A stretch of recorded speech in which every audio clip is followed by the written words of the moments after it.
forget where I put my own fucking server sometimes.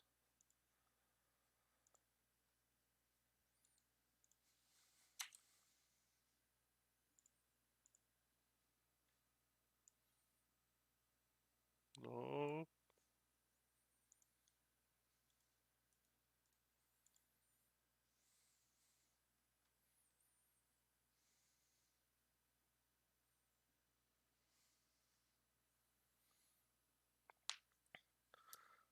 Let this stay up for a second, and then we'll actually get into the video game.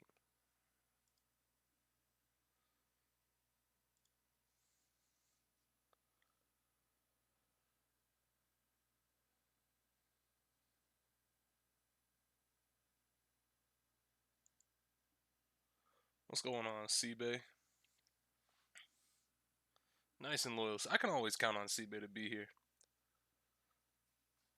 I mean, as long as I'm playing fucking Ace Attorney, but I can always count on C-Bay to be here in some capacity.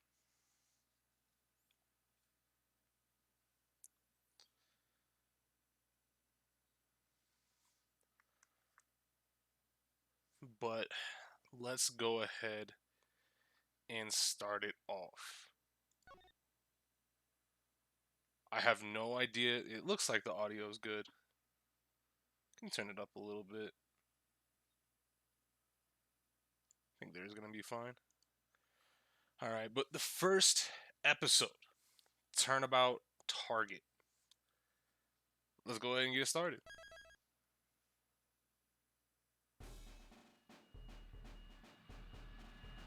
We got planes.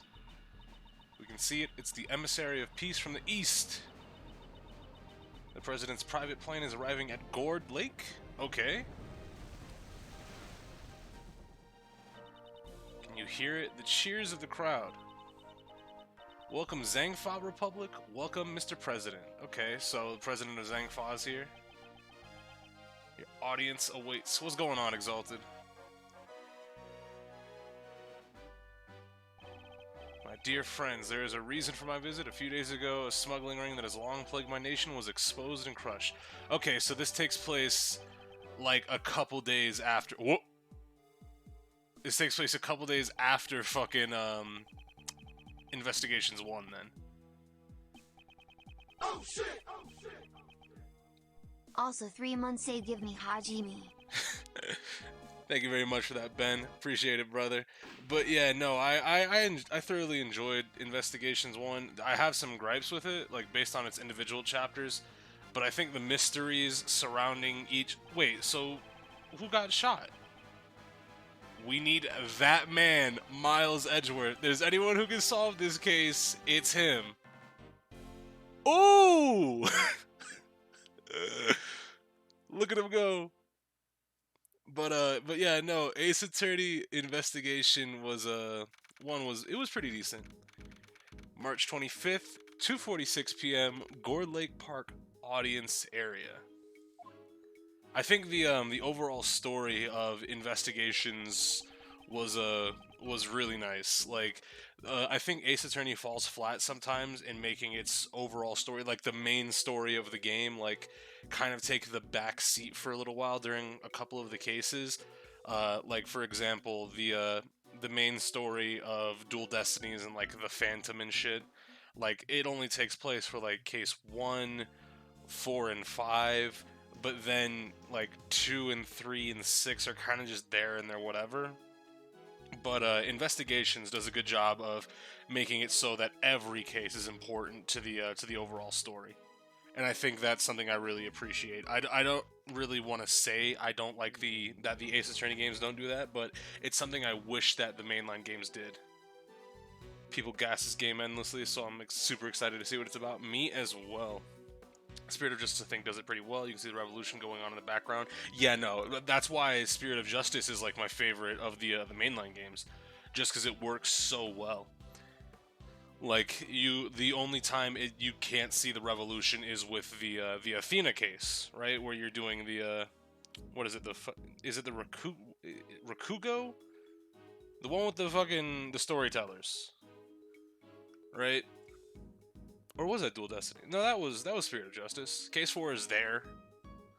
and you get some Simon, but other than that, it's just like it's a nice like sideline case, but like it doesn't really have much importance to the main story.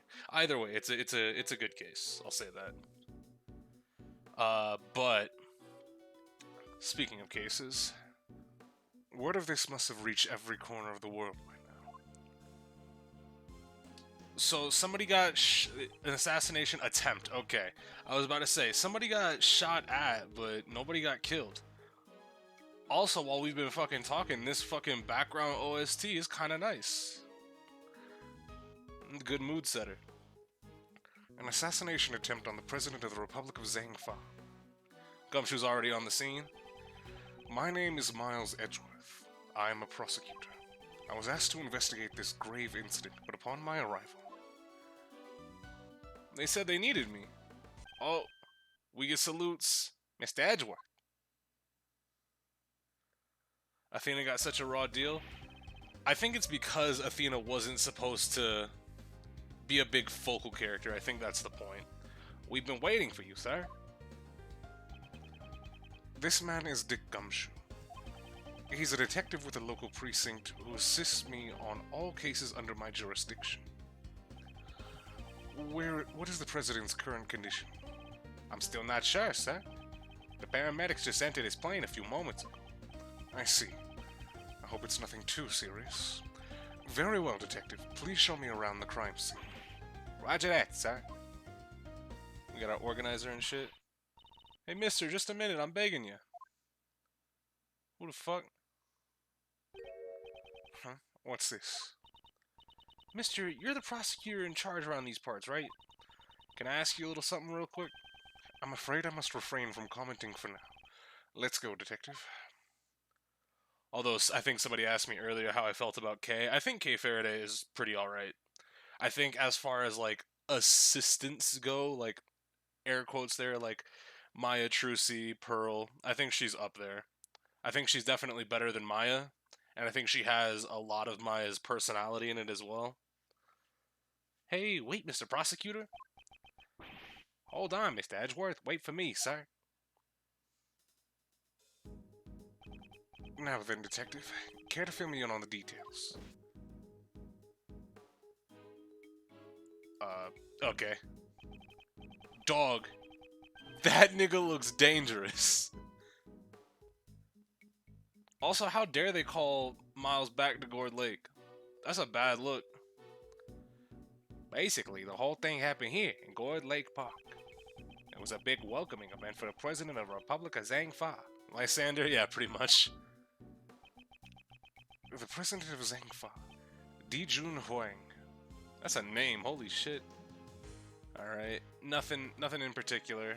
The green text in the top right of the newspaper that used to say shit like, it was green text. It said special edition before, but it was green text.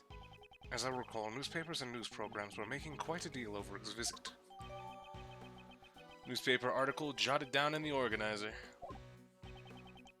It rained a bit, but it stopped just before his plane landed. He came out and all of a sudden in the middle of his speech, bang, a gunshot. At least, I think it was. I really enjoyed the narrative of 6-4 where the monk guy was fucking with Athena. Yeah, no, 6-4 is neat. I fuck with 6-4.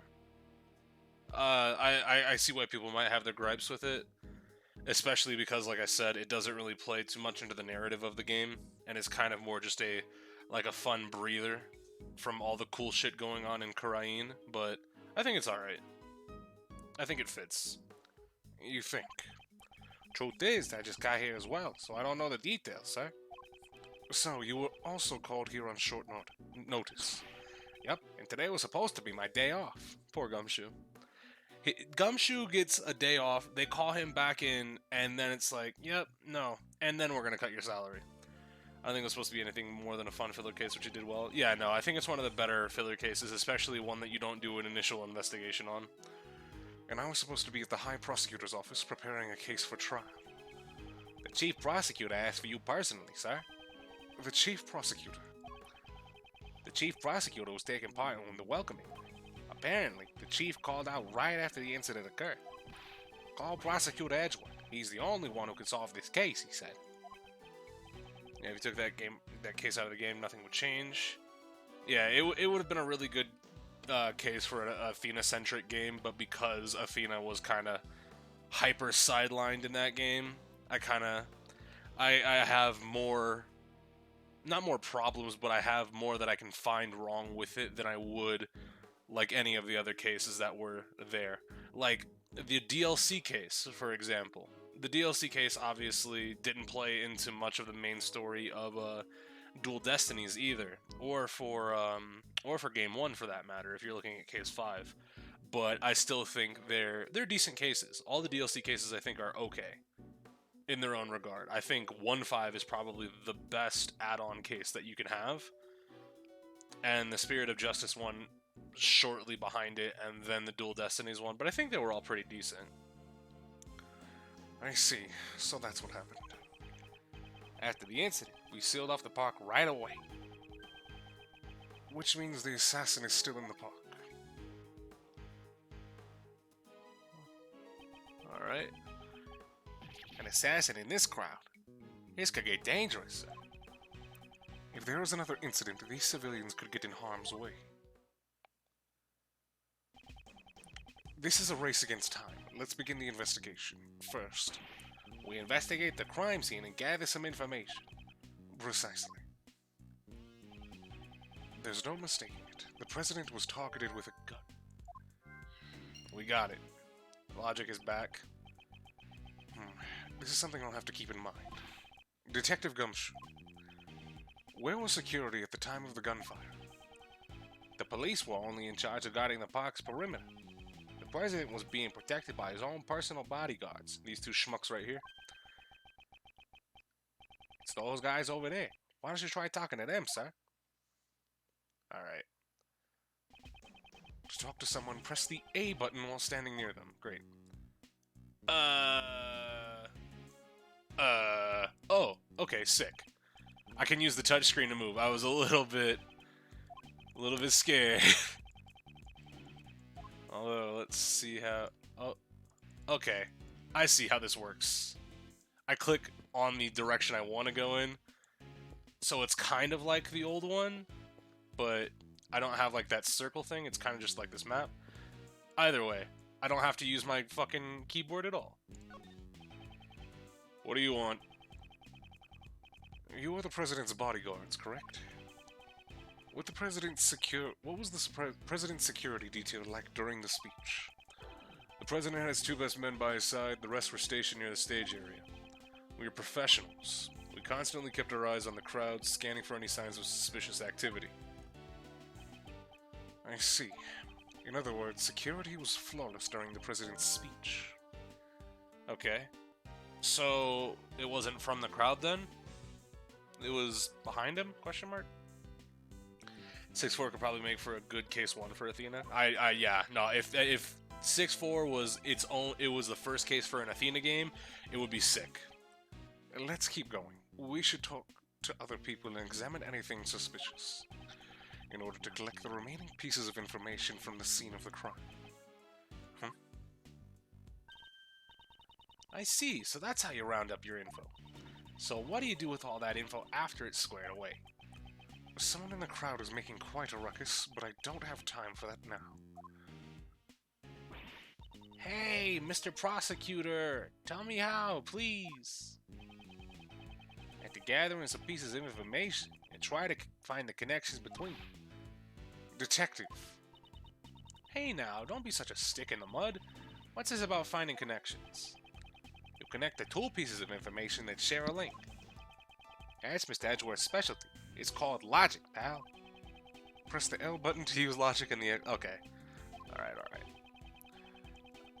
Obviously, not gonna matter too much for us. There is the fucking video. Or not the video, the fucking cutscene. Connect. Yeah! Someone was able to fire a gun under flawless security. And they were able to avoid being spotted by professional bodyguards. This is no easy task. There had to be a certain amount of preparation beforehand. I like how Gumshoe thinks logic is only something Edgeworth can do. I mean, to be fair, of all the other people he's seen in court, it's a fair assessment, right? It's not like it's just out of the ordinary. It's very likely that the president's assassination attempt was a premeditated crime. I expected nothing less from Mr. Edgeworth. What brilliant logic, sir. Yes, well, when you follow the facts and find a connection, you will begin to see the truth. However, if the information doesn't line up properly, I may stray farther from the truth. But I think, if I think carefully before piecing the leads together, the logic should flow. So that's not a health bar. That's not a reputation bar. That's quite literally just a fucking, that's a truth meter. It's not about damage, it's about being wrong. Begin investigation. Let's get it. Okay, let's start by examining everything we can. To examine, I approach anything that looks suspicious and press the A button. If I want to consult with Gumshoe, I press the Y button. Okay, we got a partner button. That's pretty neat. What's going on over here? This is... Yeah, I was surprised too. No matter how you look at it, it's definitely... the Steel Samurai. The Steel Samurai, warrior of Neo-Old Tokyo. A hero from a popular TV program. Edgeworth's reputation is unassailable.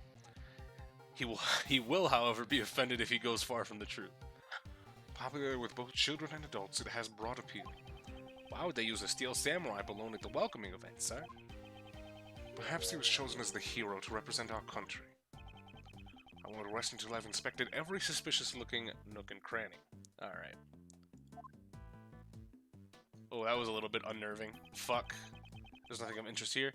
Okay, so I guess I can't move the actual cursor. But I see a bullet hole. Oh, I just click. I can move it. Okay, never mind. It's the flag of the Republic of Zhangfa. Its symbol appears to be a phoenix motif. This is... What is it, sir? Haven't you noticed? There is an unusual spot on this flag.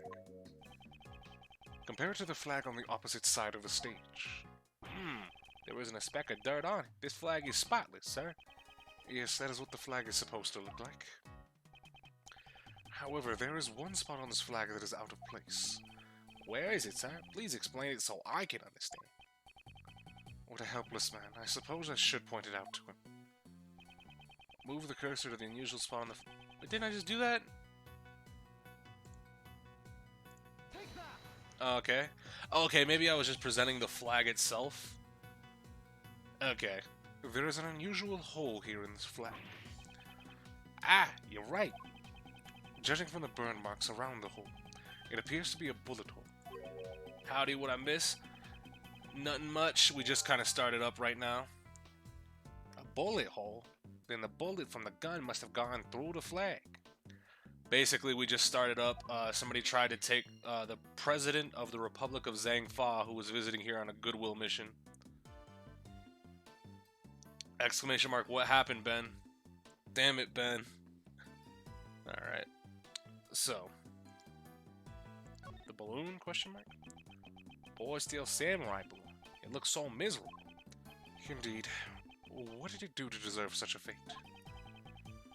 According to witnesses, a gunshot was heard when the balloon popped. Did a bullet from the gun hit the Steel Samurai balloon? I mean, potential. Maybe it was an assassination attempt on the Steel Samurai. To desecrate the Steel Samurai like this is a serious crime. Let me have my Hajime in peace. Pepper hands. Detective, we must not let this reprehensible assassin get away with this. Of course, sir. Steel Samurai balloon data jotted down. Now, one thing I did notice is that I didn't have any text options on start. I didn't have any options starting this game up, rather. So the text is gonna have to scroll by at whatever its pace is. I seem to have gathered a few pieces of pertinent information. Now to calmly use some logic and figure out if any of them are connected to each other. Alright. Logic time. The flag and the balloon.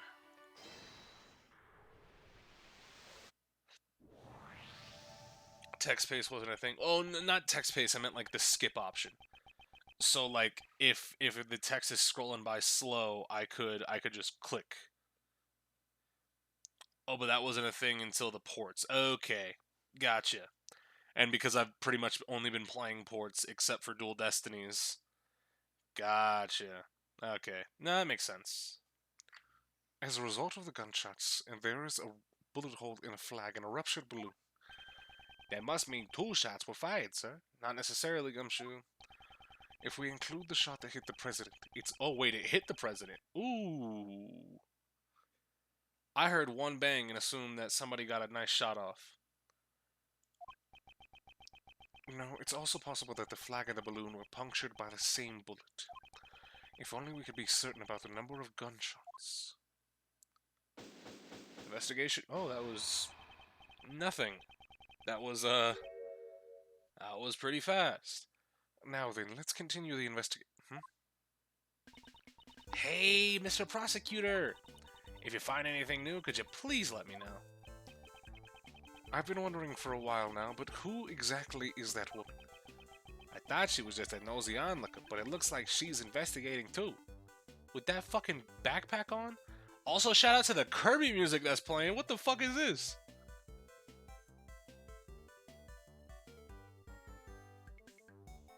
This is just Kirby music. Don't lie to me.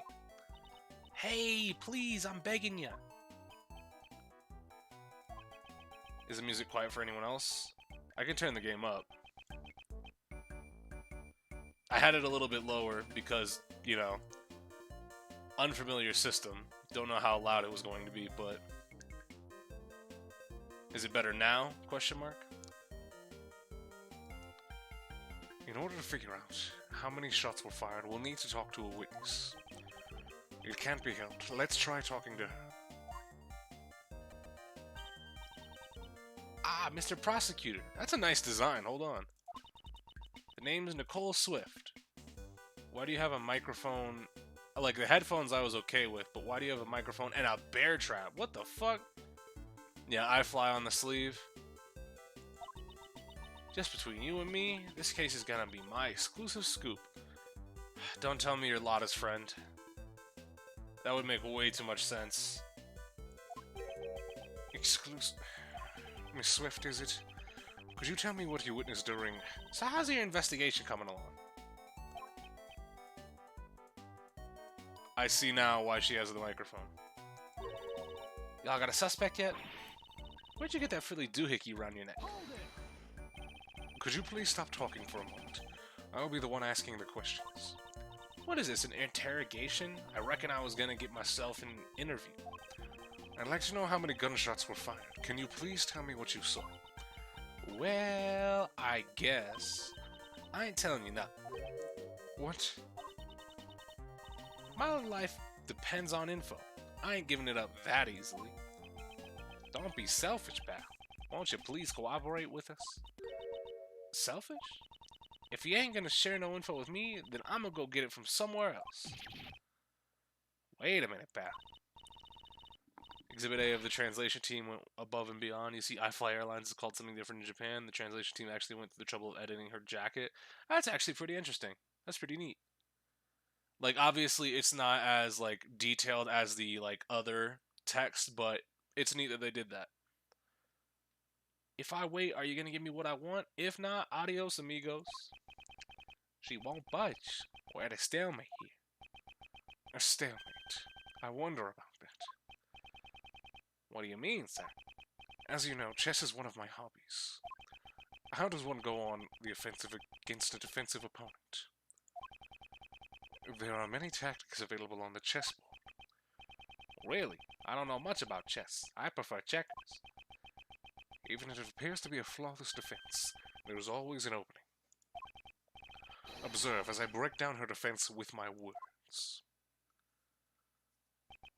In order to get her to talk, I'll need to use the right strategy. Using the image of a chess game, I need to stay one step ahead of my opponent.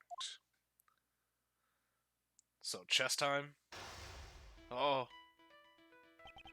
Now then, let's analyze the situation.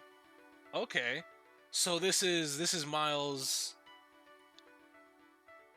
This is Miles' version of like Magatama X or Magatama slash fucking uh Mood Matrix slash not deduction but observation. He just goes into his head and start playing chess. I hope you're good at speed chess. I'm decent at speed chess.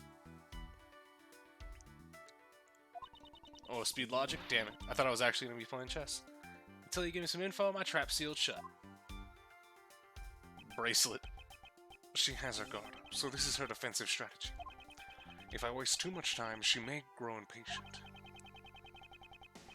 I need to pay attention to the time limit. Okay. I must not be careless with my words. Okay. So is it just like I answer questions, or I ask, or I pick which question I ask? I assume it's not going to be too hard for the first one. When my opponent becomes agitated or aggressive. I told you I ain't talking. You're stubborn as a mule. For example, during times like this, I should calmly wait and see how things play out. The moment my opponent shows an opening, I'll be able to strike. Okay. Alright. First, I should ask about her identity. Now, let us begin. Logic, chess, begin. Your occupation. First, could you tell me your occupation? No way. If I told you, then you might get the wrong. Okay, so now I can. It doesn't progress. I thought the timer was gonna go during the whole thing, but I guess it only goes for like for specific like questions. Logic, chess theme. I didn't even realize that there was a theme going on. This is comfy. I like this. It doesn't go when you're talking. Yeah, the timer. I like it's good that it doesn't go when I'm talking, but The wrong idea. In other words, it's a job that you cannot tell others about. I never said that. I ain't some kind of suspicious person. Let's wait and see. The fact that the fucking clock in the bottom left of it moves a little bit fast, and the time like kind of goes on its own like separate timer, makes me think that the time is moving a little bit more faster than it is. I'm just your run-of-the-mill model citizen. Please excuse my rudeness. I did not mean to offend you. I may not know the details of your job, but I'm sure that it is a reputable one. Well, you might be giving me too much credit there. I ain't even done any major articles yet. Oh, an article writing job? I heard you mention articles just now. Does your job involve writing articles by any chance? Give me that pawn. Dang nabbit.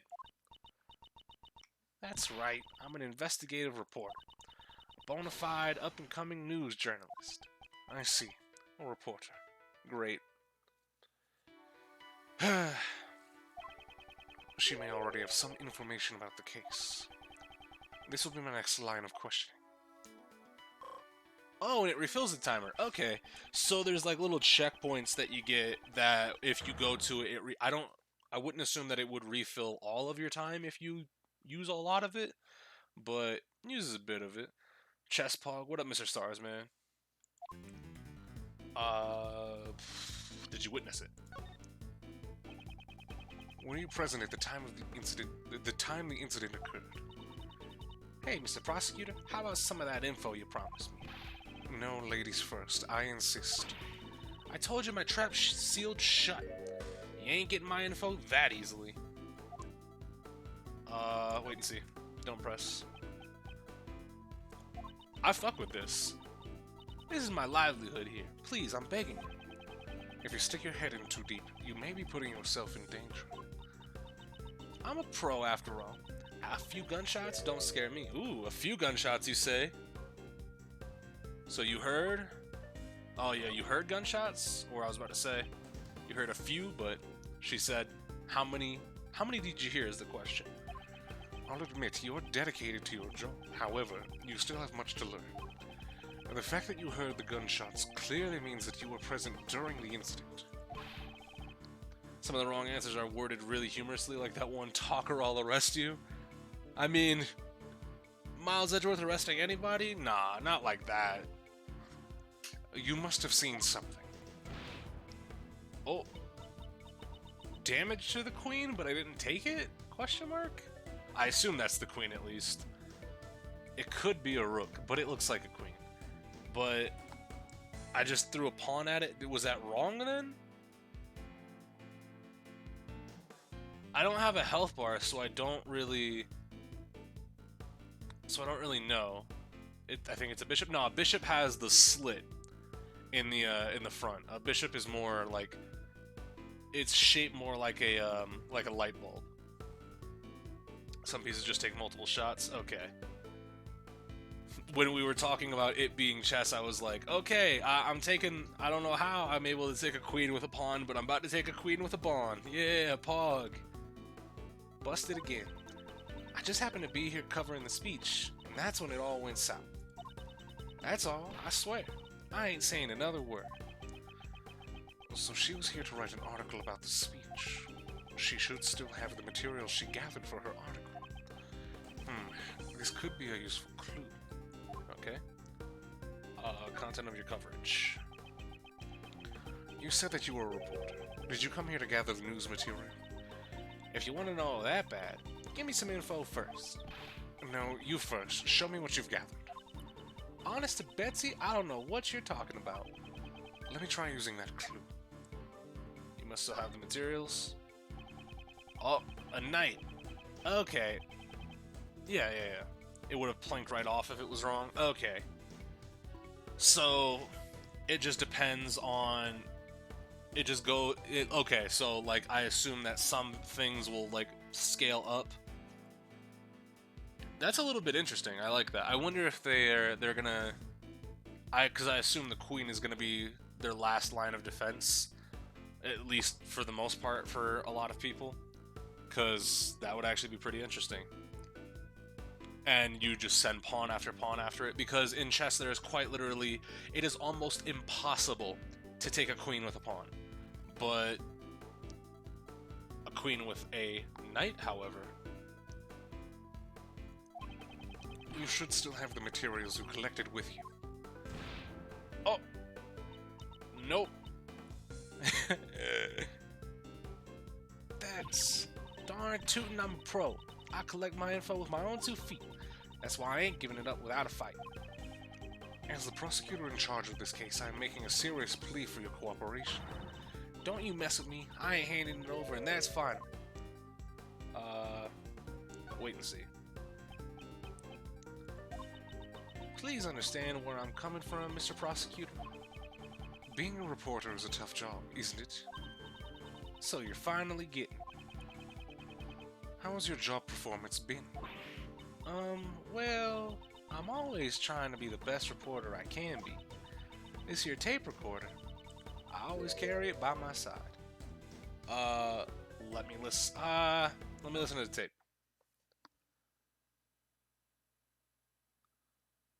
We're back to a pawn. I see. You're trying to be the best reporter that you can be. Then it would be unnatural for you to not have collected any news materials. You recorded it on your tape recorder, didn't you? The information regarding this case. There goes my exclusive scoop. Yeah, nah. Unless you're in check, it's pretty hard to lose a queen like that. This is Edgeworth's stand ability, by the way. Yeah, no, we were talking about it earlier. Like, this is Edgeworth's version of the Magatama / Mood Matrix / bracelet. That's right. I have it on my tape recorder. All the information I recorded from my article is right here. Checkmate. Logic chess complete. That's a very fucking definitive flair that you got there. It has impact on it when those words come up. That's amazing, Mr. Prosecutor. Before I knew it, you done had me chattering like a chipmunk. Let me hear what you have on the tape recorder. If I listen to the tape, I should be able to determine the exact number of gunshots. Fine, but I won't let you have it for free. Other than my mentor, you're the only... Oh, mentor? Please don't let it be Lotta. Please, please, please, please, please. I just noticed the Aikio on the jacket. Yeah. It's great. In other words, you're gonna be my second mentor. Yep, that's how it's gonna be. I see. It's kind of like a second home, son. And I got one more request. A 24-hour exclusive interview. Please, Mr. Prosecutor, this is my first and final request as your apprentice. This is difficult to accept, but unless I agree to it, I won't be able to listen to the tape. 24 hours is out of the question, but I will grant you an interview after we solve this case. What about being my second mentor? Also out of the question. Aw, don't be so ornery. Well, I guess you take what you get. It's all for the sake of my news. Time to get the ball rolling. Let's begin our exclusive coverage. Well then, Miss Swift, please begin the playback of the tape recorder for me. Click ver. My dear friends, there is a reason for my visit. A few days ago, a smuggling ring that has long plagued my nation was exposed. Okay, so it's basically just what was the intro, and then we'll hear or I guess read the gunshots. She's similar, but I find Nicole much more wholesome. Yeah, it's pronounced Wang. Really? Because I look at that and I just see Huang.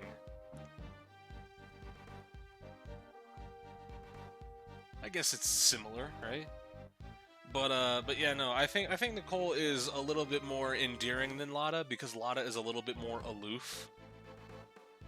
A little bit more goofy. I see. This was the president's speech. Fast forward a little bit, question mark. The president passionately addresses the crowd. He's deflating the rumors flying around about a recent decline in his approval ratings. This is my own commentary. I try to create the feeling of actually being there.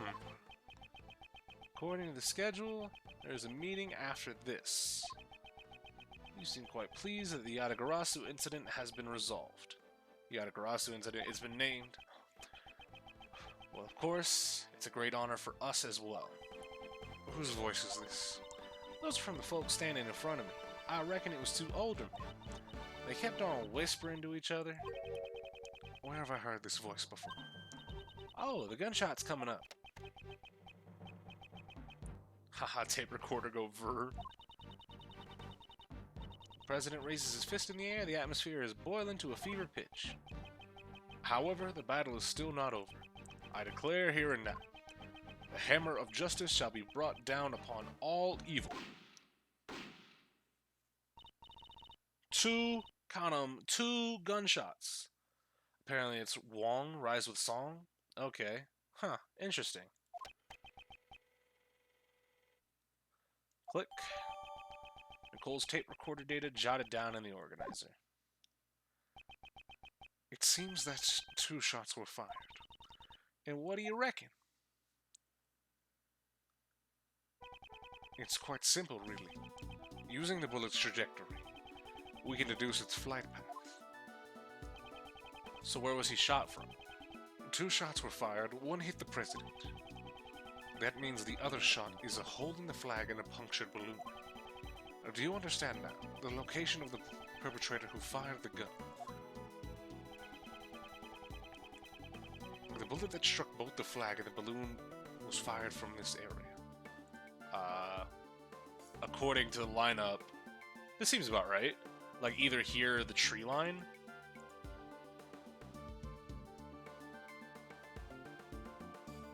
Could you? Yeah, no, because then you could have a clear line. You have a clear LOS on the president, besides the podium. By connecting the bullet marks from the flag and the balloon. Oh. Maybe I was off? It's likely that the bullet was fired from the left side of the audience area. Look how nice they are. I think I was off by a little bit, but look how nice they are. I was still right, fuck you.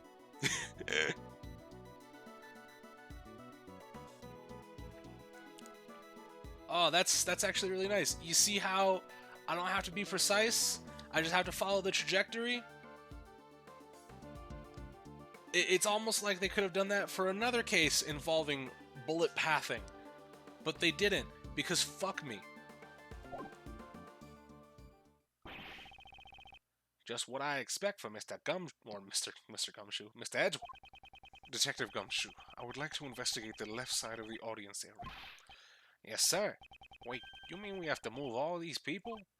Yes, there's no time. We could be losing vital evidence for every second we let slip by. We must hurry. Yes, sir. Mentor number 2. Hey, Mentor number 2. Miss Swift, I assume you are addressing me? Of course, Mentor number 2. This is my time to shine. I'm an expert at crowd dispersal. Light the torches, release the hounds, and run them down. I appreciate your help, but please do not use those methods. Also, please stop addressing me as your mentor. I never agreed to that position. I hear you. I'll try to keep that in mind, Mr. Prosecutor.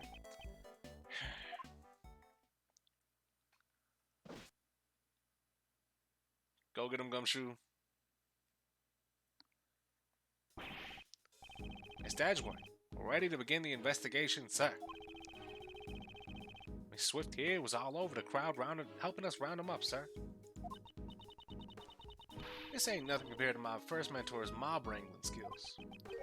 The writing is so natural, I always forget this is a fan's translation. Yeah, no, this is actually like a really good fan translation thus far. She seems to be used to this sort of thing. However, Miss Swift, all that running around seems to have caused your clothes to be covered with mud. I'll take care of the cleaning bill if you like. Eh? Oh, you're talking about my parka? Don't you worry your little fancy head about it. It's reversible, so I can just flip it around later and it's good as new. That won't do much for mud stains, though. Well, Mr. Edgeworth, let's restart the investigation, sir. The crowd has made a mess of the crime scene. I hope some traces of the criminal are still left behind. Alright, so we got that flag, trash can, we got that cup down there. Can I not investigate the flag? I guess not. Cup. Can't investigate the cup. Trash can? I don't want to talk. I'll examine the trash can. Y'all need to go through the garbage? You prosecutors got a tough job. Detective Gumshoe. Right away, sir. So it's the detective's job to go through the trash. Prosecutors don't want to dirty their hands. Is that Payne? It looks like him. Let's see. I hope I find something good. The detective seems to be a little too eager about searching through the trash. This is a winning popsicle stick. Detective. Sorry, sir. Let's see. Something related to the case. Huh? Look what I found, sir. A fucking fanny pack? A purse? Yes, good work. Let's have a closer look. I need to view this object from various angles to uncover the truth hidden within. Yes, sir. Just give me the word and I'll spin the evidence around and round. Hold the R button. Yeah. If you want to zoom in or out, I'll move the evidence for you, sir. Okay. Like P5R, really like it so far. I kind of want to get P5R, but at the same time, I didn't play P5, so I'm just kind of...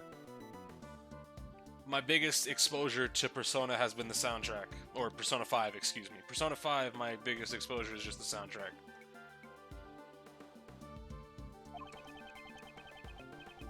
If you find something suspicious, please let us know immediately, sir. Move the cursor to a spot of interest and press the A button to investigate. So many QOL changes, yeah. I assume it's just the clasp.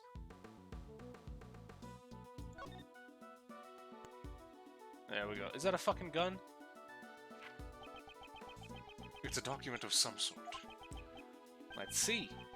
President Security Detail. Yeah, P5R is just updated P5 with additional content. Yeah, no.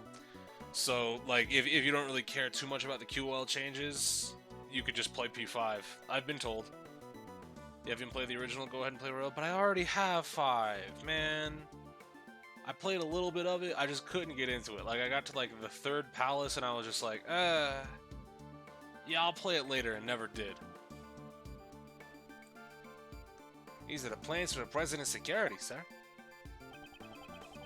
It depicts the security layout. The bodyguards' names are all written on here, too.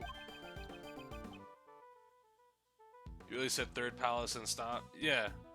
No, because, like, I've been told there's a lot of palaces in that game. There's, like, what, fucking 8?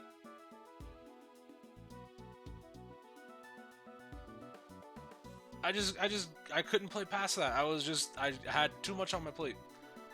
Rook and Knightley. Oh, Rook and, ha. The bodyguards are not from the Republic of Zhangfa. No, it seems that the president hired a local security firm. Why didn't he use the police force of Zhangfa? You want to know the reason? That's another big scoop. Do you know something about it? I was just at the Zhangfa embassy the other day, fixing to get me some news materials. That's when I heard... It sounds like the president's got plenty of enemies. If you don't fuck with it on third palette. No, it was fine. I enjoyed it. I just had a lot of shit to play, and I just didn't get back to it. But, like, I don't see a need for me to buy 5 buy Royal if I haven't played through 5 already. He also don't get along too well with the top brass of the Zhangfa police. I see. He doesn't even trust the people of his own country. This could be related to the assassination attempt. Security plans data jotted down in my organizer.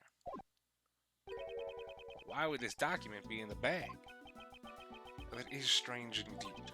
It concerns the safety of the president. Normally it would be under tight security.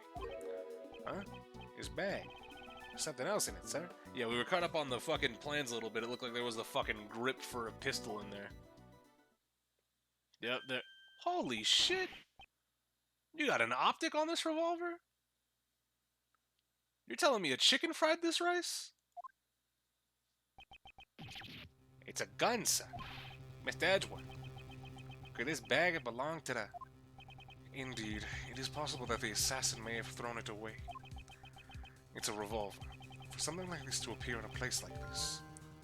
Okay, so we didn't even really need the how many shots were fired thing.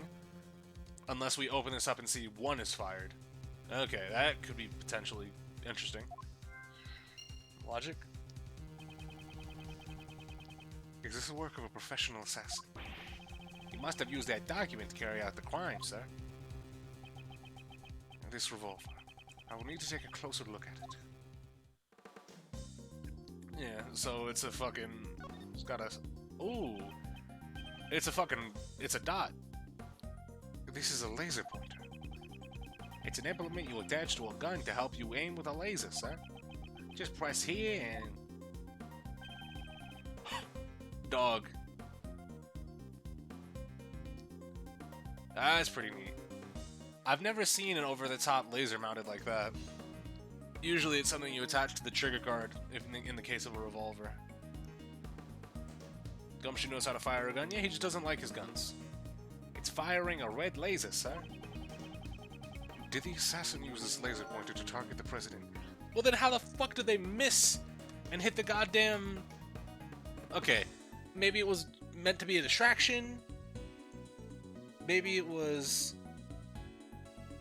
a second shot. I want to know how you went to shoot at the fucking president and then you aimed like a solid like 40 degrees to the right and then pulled the trigger again.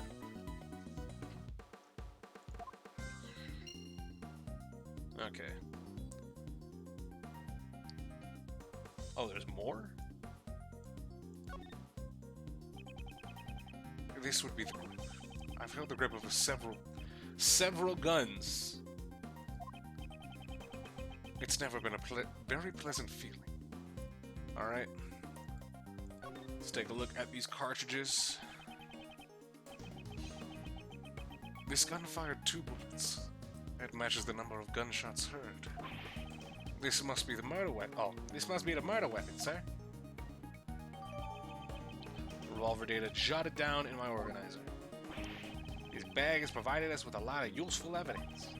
Dumpster diving really paid off, sir. Good work, Detective. One more request. Please tell the forensics team to check the gun and the bag to find fingerprints. Yes, sir. There he goes. If we can obtain fingerprints, it will be a huge breakthrough in our investigation. I got the What the fuck? That was fast. Of course, I made them double time. Unfortunately, we couldn't find any fingerprints, sir. Oh, is that why it was fast? Are you certain you did a thorough search? Of course, we combed every inch. We even took out the bullets and examined them, sir. As expected, this won't be easy. Alright, so we got the gun. Hello, Payne. Let's go ahead and give you a little bit of a talk. This is a terrible incident indeed, Mr. Edgeworth. Who is this man again? I, Winston Payne, am willing to assist as a prosecutor. He's a prosecutor. Why did you come here today? I accompanied the chief prosecutor. His voice sounds like the one that I heard on the tape earlier. But yeah, if you want to play Persona, just wait till Royal's on sale because it's definitely the definitive edition. Well, yeah, of course. Was he one of the men standing in front of Miss Swift? And where is the chief now? The chief is a busy man. He had special permission to leave the premises. The chief called me here, then left by himself. I'm not completely satisfied with this. Alright. So, chief left. The chief left and, what the fuck? It's also kind of neat that we have this map on the bottom screen as well. The only problem is it's a little bit hard for me to navigate just because the area is a little bit big to include the map. So I'm like, if I'm clicking down here, I'm like, yeah, great, and then I move up here, and then I'm just going straight up. I guess just because it's a bigger area than the mobile version, like, touch circle, because it includes the map. It's a little bit fucky. Alright, what else can I investigate? Cameraman, you got anything for me?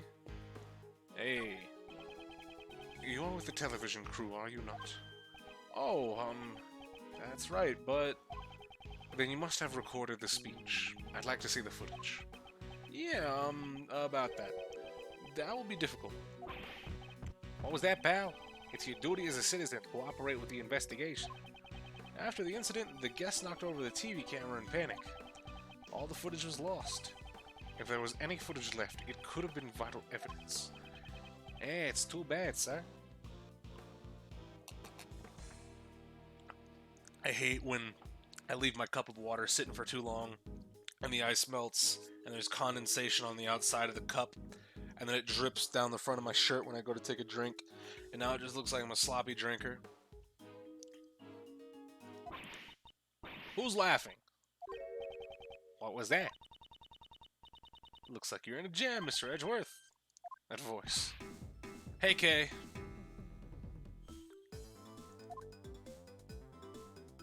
You showed up quick. Long time no see, Mr. Edgeworth. The hero of justice. Kay Faraday, here to save the day. Hero? I guess she wouldn't refer to herself as a heroine. So, have you given up on this great thief business yet? Nope, I haven't stopped. I'm just on vacation. I'm still in training to become the second Yatagarasu. About 2 weeks ago, this girl became involved in one of my cases. The mysterious phantom thief, the Yatagarasu. The case of a gentleman who steals the truth for the sake of justice. This girl is the successor to that great thief. If you need to pick a locker and tie a rope, leave it to me. But since I'm still in training, I haven't actually stolen anything yet. Kay, what are you doing here? Isn't it obvious? I wanted to join in the festivities. She does seem to have a fondness for these kind of events. Afterwards, I thought I'd come meet up with you guys. Well, we're glad to see you. You look like you've been doing well, pal. This game starts like right after the last case of AI. Well, no, because they said at the beginning of the game, like a few days ago, the smuggling ring like incident happened. Like at the very beginning, like during the speech. I believe it's still, we can still check it, right? Because we have the tape recorder.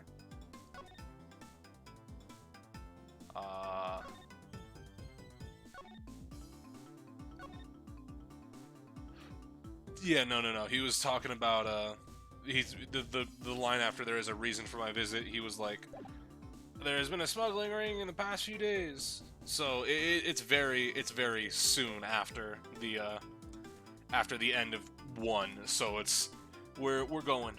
Yeah, Edgeworth said 2 weeks have passed since he first met Kay.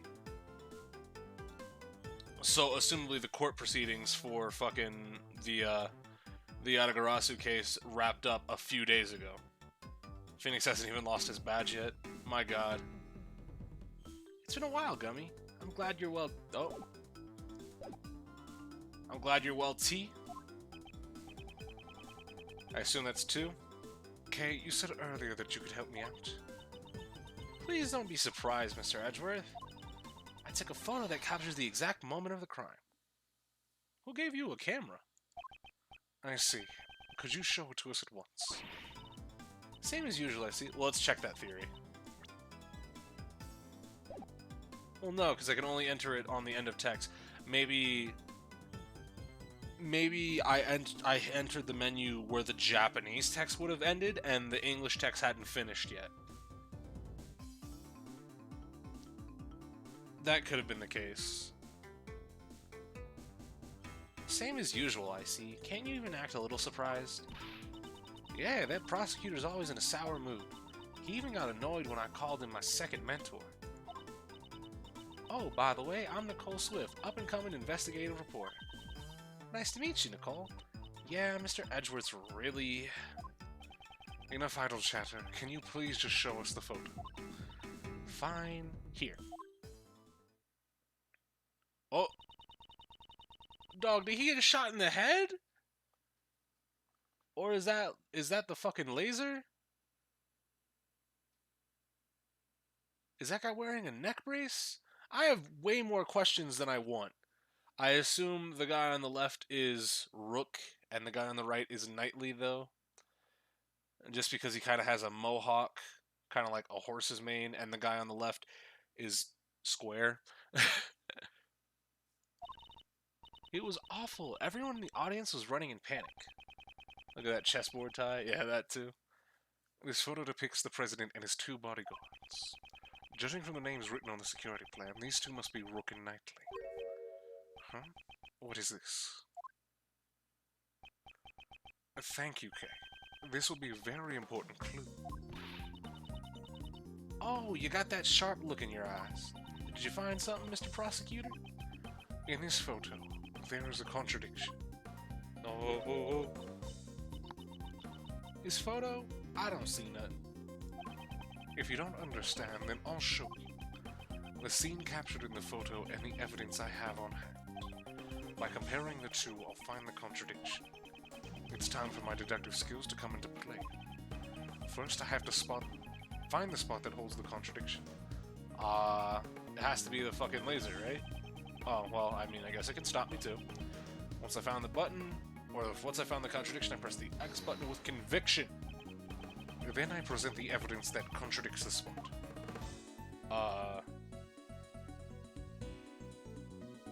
Would... Newspaper article, because he doesn't have the fucking thing there? The Eureka is louder. Gotta applaud that. Miss Swift, this newspaper contains a photograph of the president. I'd like you to compare it with a photo Kay took at the scene. Huh? What do you mean? Oh! That's right. There's something on the president's forehead that wasn't there before. Is that... a mole? Mm-hmm. It certainly looks like a red mole. That was Kay. I don't know why I read that in Nicole voice. That's foolish. It's hard to believe that a mole would pop out of thin air like that. Maybe a bug bit him, sir.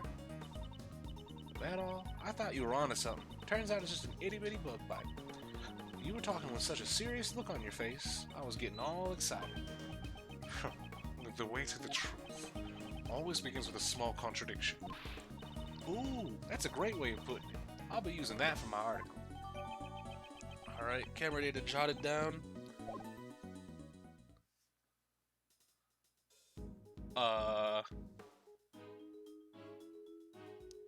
Do we have extra logic? Okay. Red mole laser pointer. Fuck it up then. I've solved the mystery of the red mole. Eh? You mean it's not a bug bite, sir?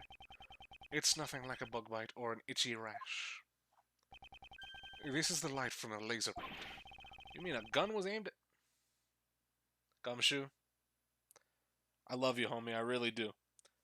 I'm gonna need you to think for more than 5 fucking seconds about what it could be. Alright, friend? Just a little bit.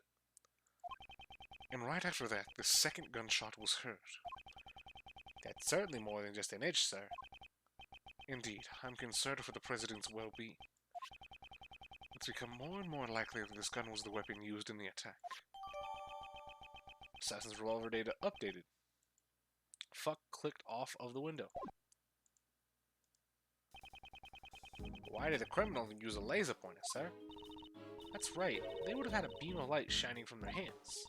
Pew, pew, pew, pew. Way too conspicuous. And if you follow the path of the laser, you will find out who fired the shot. That's not good at all. Oh yeah, I took some other photos. Maybe the light from the laser pointer was captured on those. It's a long shot, but there may be a chance. Okay, could you show us those photos? Coming right up. Firstly, Firstly, the photo from before the incident. She just took a selfie. Okay, come on. your face is taking up most of the frame. I wanted to get a two-shot of me and the president. This is taken a little before the gunshots. And here's the one I showed you before. This one was right after the first gunshot. And immediately after that, the second gunshot rang out. And then... What is this? You really can't see much in this photo. After that last photo, one of the running guests knocked me down. Looks like the shutter clicked just then. This doesn't look too helpful, pal. What's going on, Crash? We're out here solving crimes and shit, including potential fucking assassination attempts. But that's about it for right now. We don't even know if the guy actually is in much danger after having a fucking revolver aimed at his forehead. Taking an exam? What are you doing here? Finish that exam up. What the hell? Drug sale. I'd like to examine these in a bit more detail. Investigate which photo?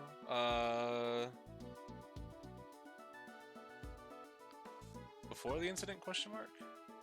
Oh, I see it. Where can the light from the laser pointer be seen? So we're looking for the person wearing a red hoodie?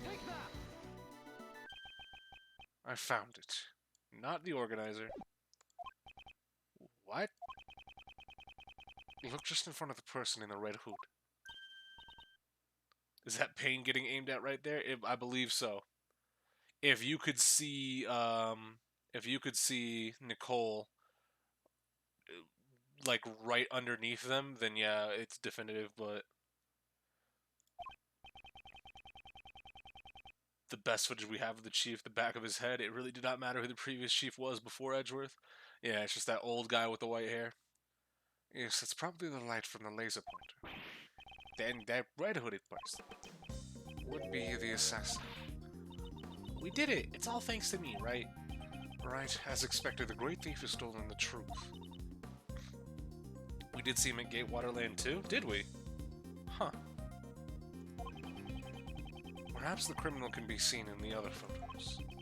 At the entrance of the crying kid? Oh, really? Okay. Let me examine these photos one more time. Investigate which photo? Well, we couldn't see shit about the moment of the incident. We can see after the incident. Where can the red-hooded assassin be seen? Well, I mean, maybe it's the guy wearing the red hood. Ah, there. The red-hooded assassin. It looks like they're escaping in a panic, sir. We can see the direction they ran. Ah, the samurai dog banner. Right, the assassin escaped towards the right side of the audience area. Detective Gumshoe. Okay, hold on. We got a couple build up. A little bit of a baseline there.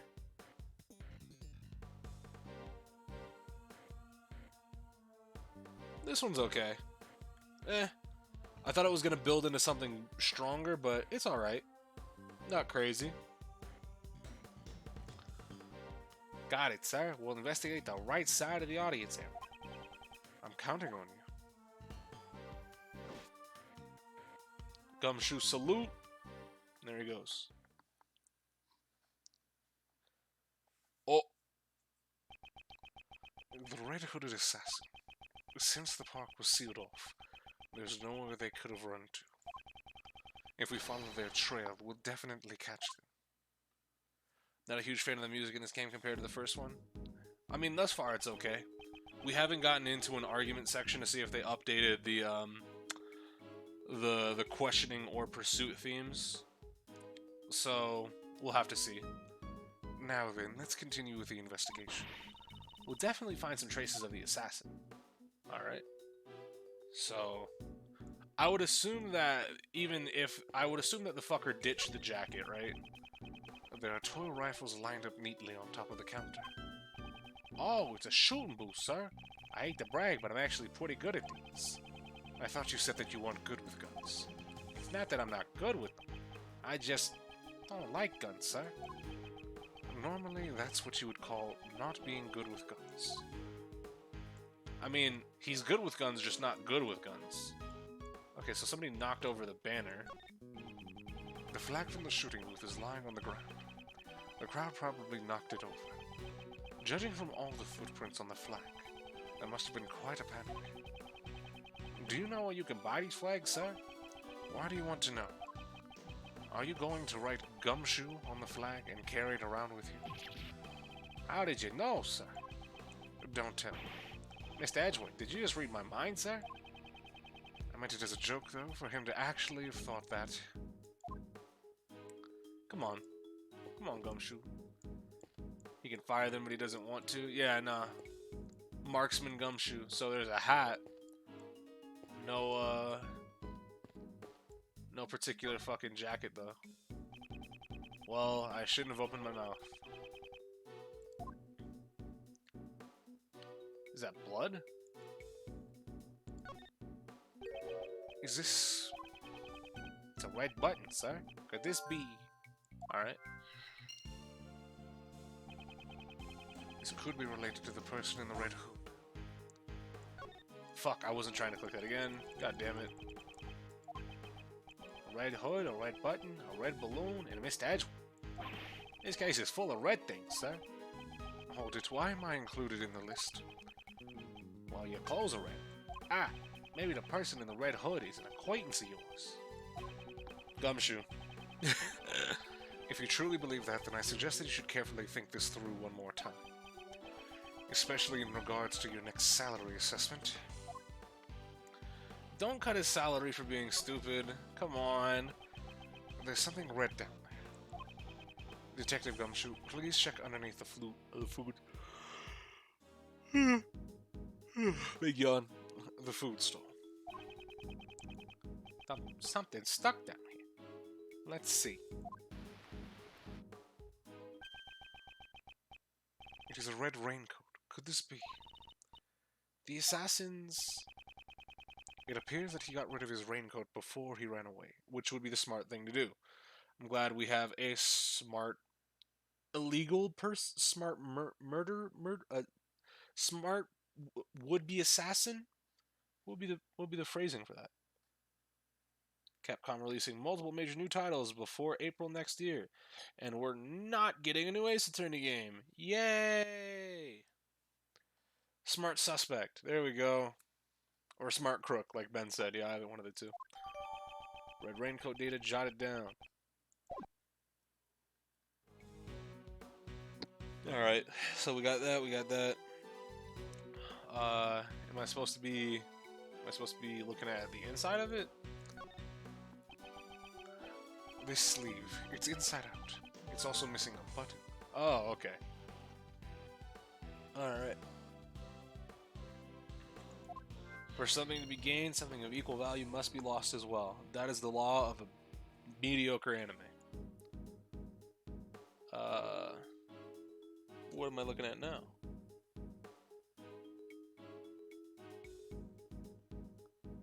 Do I have to look at the fucking outside of it? The left sleeve, there doesn't appear to be anything out of place. It's not turned inside out, and the button is still tightly in place. Even though it was thrown away, it looks a bit too clean. What? Excuse me? Y'all heard me. Y'all heard every fucking syllable I said.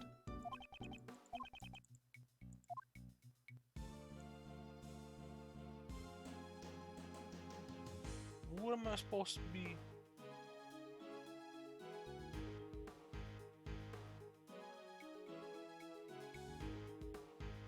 Did you just call it FMA mediocre? Yes. It has like 2/3 good plot points, and that's about it. I would like to hear of Ace Attorney 7, the Miles in his Apollo game. Do not light the fire of the masses. They hated Jesus because he told the truth. Like I said, everything aside from Scar in Ishvala is not interesting. Sleeve, it's inside out. Yeah. Okay.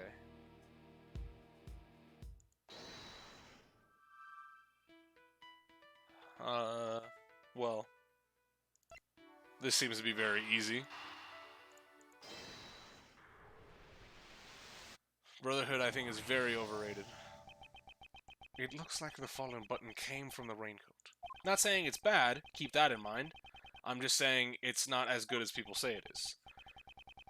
If you look closely, you can see that the right sleeve is inside out, sir. It appears they took it off in a hurry. The button was probably torn off. After shooting the president, the assassin disposed of the gun in the bag in the garbage bin. Then, during the panic, they moved from left to the right side of the audience area.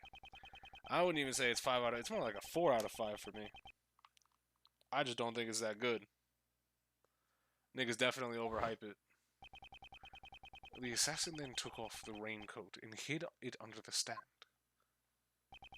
The assassin was in a hurry to remove the raincoat. That's why there are signs that the right sleeve was hastily removed. It also explains why the button was torn off. Edgeworth, if that's the case, thank you for just keeping it moving and not slandering him. Why is the left sleeve not in the same state? That sleeve isn't inside out. On the contrary, the button is so tightly fixed. What do you mean, sir? To find the answer, we must examine this raincoat in detail. Well... yeah. Alright, well, it's got mud on it. I guess that's not super important since it was laid down. This raincoat is a brilliant bright red. Just looking at it makes me want to charge it. Like in a bullfight. Why am I even here? Look, if you like it, there's nothing wrong with you liking it. You just have to understand that it's not the best. I don't know why people keep saying it's the best. If you want to make your case, go ahead. Make your case for why it's the best anime. Make your case for why it's a 5 out of 5. I'd say you're just simple-minded. Alright. Let me look at the sleeve in a little bit more detail. The right sleeve is turned inside out. And you can see where the button's been torn off. Indeed, this raincoat must have been removed in a hurry. Let me zoom out a little bit. But... okay, so we're gonna do Right and Layton, or should we wait for you to play those games? Nah, I'm probably not gonna do Right and Layton. I'm not a big fan of Professor Layton. All things told, truthfully. What is... I don't know what I'm supposed to be looking for. If the fucking... if like I couldn't figure out anything from looking at the sleeves, like to investigate the inside of the raincoat. Oh, is he gonna open it up? Got it. Hey, there we go. Okay. Bloodstain. This is a bloodstain. Judging by the location, this is most likely the assassin's own blood. So we're looking for someone who's injured, sir. Not just any injury, detective, an injury on their left arm. What do you mean, sir? I would say that would be left side of like the abdomen, but left arm, I guess. The criminal was in a hurry to take off their coat. That's why the right sleeve is inside out. On the other hand, the left-hand sleeve remains unchanged. How did this difference arise? Quite simply, the assassin couldn't get his arm through the left sleeve. If you think of it like that, it all starts to add up. Furthermore, a bloodstain was found on the left side of the raincoat. I see. He couldn't get his injured arm to fit through the sleeve. Yes, indeed. I'd say the possibility is quite high. Red raincoat data updated. Why does this game not look as good? It's because that this game, Ave, only got released in Japan, and there's only been a fan translation for the DS version. I looked for a solid like 2/3 hours to see if the mobile version got translated, but to no avail. So we played Investigations 1 on mobile, but in order to play 2 on mobile, I needed to know how to speak Japanese. Or read Japanese. And I don't know how to read. It's all coming together. Investigation complete. Detective Gumshoe, I want you to pull our assassin out of the crowd. Roger that, sir. Someone with an injured left arm. Or someone with an injured left arm, right? You must have a good head on your shoulder if you did see through me, Mr. Prosecutor. Finding the assassin with only that much evidence shouldn't be a problem at all. That's our Edgeworth. With everyone in the park sealed in, the assassin should still be within the crowd. I'm counting on you, Detective Gumshoe. Alright, bring him out, bring him out. Or not. Shit. Good hustle, Gumshoe. Good work. March 25th, 3:27 p.m., Gourd Lake Park, audience area. The investigation is more like latent based, but then we have classic objections. Okay. I mean, it seems neat for people that might like the latent shit. I just don't really like puzzles, the Professor Layton puzzles all that much. It wasn't a game that I was like super drawn to. Mr. Edgeworth, we found a suspicious person in that condition, sir. Where the fuck is he? That's gotta be the assassin. Kay, we haven't proven that this person is the assassin yet. For now, this is just a person of interest. Don't jump to conclusions. Got it. I'll control myself. There's no doubt that this is the guy who targeted the president, sir. It takes a daring person to target someone's life in front of an audience. Detective, bring him here. Courteously. Yes, sir. Hey, you guys, bring him here. Who the fuck? No.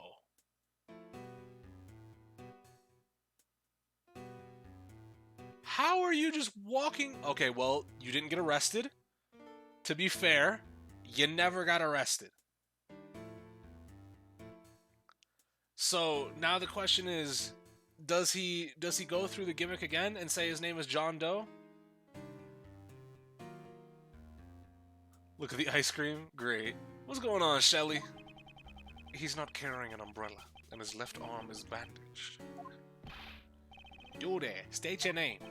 My name is John Doe.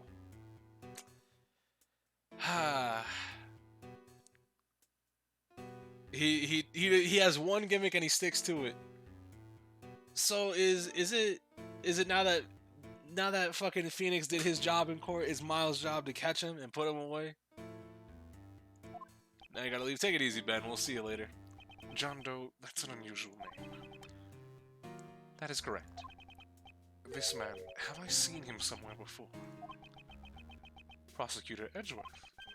You know my name. Yes, I've been observing your investigation. May I ask why you have called me here? We are searching for the assassin who attempted to murder the president. Do you recognize this red raincoat? I'm terribly sorry, but I'm afraid I do not. I believe that this raincoat belongs to the assassin. Oh. Is he just moving? Oh. Oh. This guy's sick with the ice cream cone. Oh my, that is terrible indeed. This person should also have a severe injury on the left side of their body. Speaking of John Doe, I assume you figured out the Joe Dark name pun from 1-5? Not necessarily. Joe Dark just seems standard to me. Precisely like yours. A John Doe who went down the dark path. That seems like it's a fucking rap genius reach. I have no relation to this. A stare down, mano a mano. It's like they're firing laser beams out of their eyes. So, what happens next? Obviously a confrontation, pal. A battle of wits between two gentlemen. Should I hear his explanation? I mean, do we even have a choice? A witness might lie and misunderstand. If you find a contradiction in their statement, you present evidence, pal. Alright. Press the R button to look at the organizer and X button to present. And if you don't find a contradiction, what do you do then? Those times you press the witness. Okay, yeah. Thank you, Tutorial Talk. I appreciate you. Alright, sir. Could you give us a demonstration, please? Call Mr. Prosecutor. You are America's best. She just won't quit. Mr. Doe's testimony. I understand that the person in the raincoat is suspicious. However, that doesn't mean that he was injured. I don't suppose you have proof? Well, the raincoat itself is proof enough. Clearly my left arm is injured, but I can still use my right arm. When it was raining, I used an umbrella. I have no need for a raincoat. Oh, hi, Shelly, quite literally. You didn't wear a raincoat. That's your claim. Yes, not everyone uses a raincoat for protection against the rain. I'm an umbrella person after all. I'm definitely a raincoat person. Umbrellas will hinder your movement. Well, I don't use raincoats or umbrellas.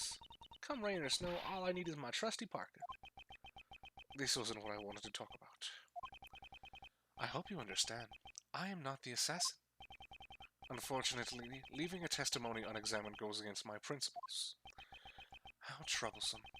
I am but a simple ice cream salesman. Oops. Please excuse me. In the panic earlier, my wound seems to have reopened. There's no mistaking that the owner of this raincoat is the assassin. Furthermore, the owner has an injured left arm. Nicole looks like she'd be the partner character. I kind of hope she comes back. I mean, with everything aside from the backpack. Like, if you got rid of that fucking giant-ass backpack, then she'd be a partner character. Mr. Doe, I shall reveal your true colors for all to see. Oh, I really hope I get to fucking logic chest Shelly the Killer. I understand the person in the raincoat is suspicious. However, that doesn't mean that he was injured. I don't suppose you have proof? Yeah, about that, dickhead. Got this raincoat that has blood in it. Mr. Doe, you seem to be a very cautious person. However, today seems to be different. Because you left this behind. Okay. You must be mistaken. It does not belong to me. Or perhaps you have evidence that proves otherwise. Mr. Doe, is your injury alright? The wound seems to have opened. Indeed, it is quite troublesome. Yes, I'm sure it is. You have my deepest sympathies. After all, you would have escaped had your wounds not opened up. What do you mean? There is no mistaking that the one who wore this raincoat was injured, and I can prove that person was you. With this. The ice cream cone is sweating. Ah, that's sick. On the inside of this raincoat, there is a small blood stain. It's the blood of the assassin. Oh. It's melting? Nah, it's sweating. Attacking the president's a serious crime, pal. You'll cause an international incident. No matter how long you keep silent, your true nature will soon come to light. A blood test will settle this.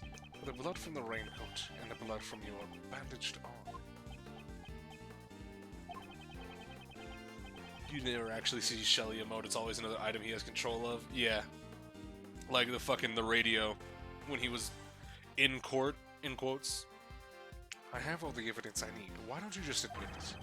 You are the assassin who attacked the president. I am not the assassin. You don't know when to give up. If this was a game of chess, you would have been checkmated a long time ago. Admit your defeat gracefully. He seems completely unfazed. I suppose I have no choice. I'll admit it. Indeed, the raincoat is mine. He confess. Well, no, he's gonna turn it and be like, "That doesn't mean that I killed somebody. It just means I own the raincoat." He confessed, sir. Arrest him. However, that does not mean I shot the president. What's that, pal? Prosecutor Edgeworth, all you have proven is that I wore the raincoat. What sort of crime is that? Mr. Doe's testimony, part dos. Get it? Does? Fuck it. I'm no assassin, I'm a simple ice cream salesman. All I did was put that red raincoat on and listen to the president's speech. Okay. It surprised me to see the bodyguards take actions just before the gunshot rang out. What do you mean? Everyone in the audience immediately tried to escape, creating a state of panic. Are you satisfied this time?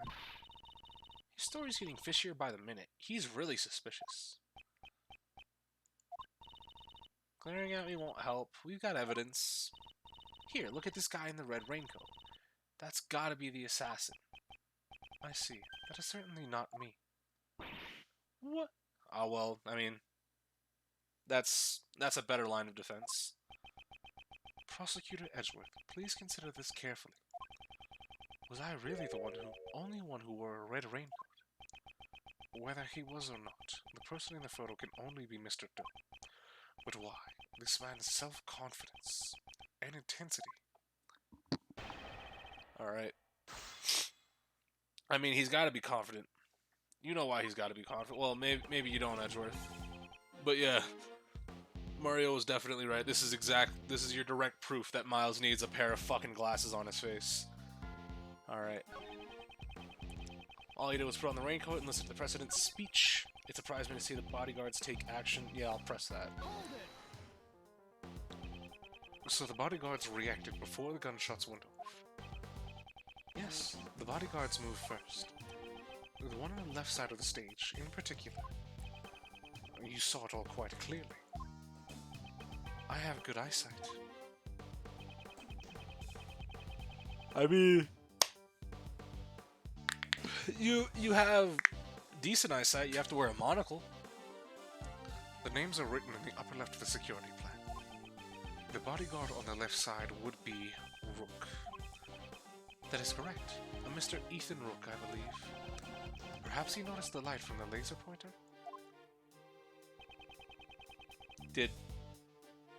No, because I guess we showed him the photo, and he would know about the laser pointer. But that was almost a blue tracksuit. Nice dodge there, Shelly. From their actions, I don't believe that the bodyguards were amateurs. This man isn't an ordinary individual either. Please add that statement to your testimony. As you wish. Man on the left side of the stage was exceptionally quick. Mr. Ethan Rook, as I recall.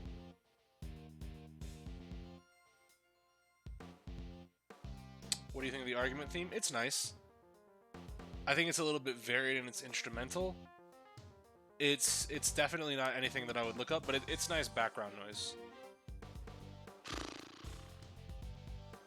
I guess the question is, how did you know his name was Ethan? But can I present?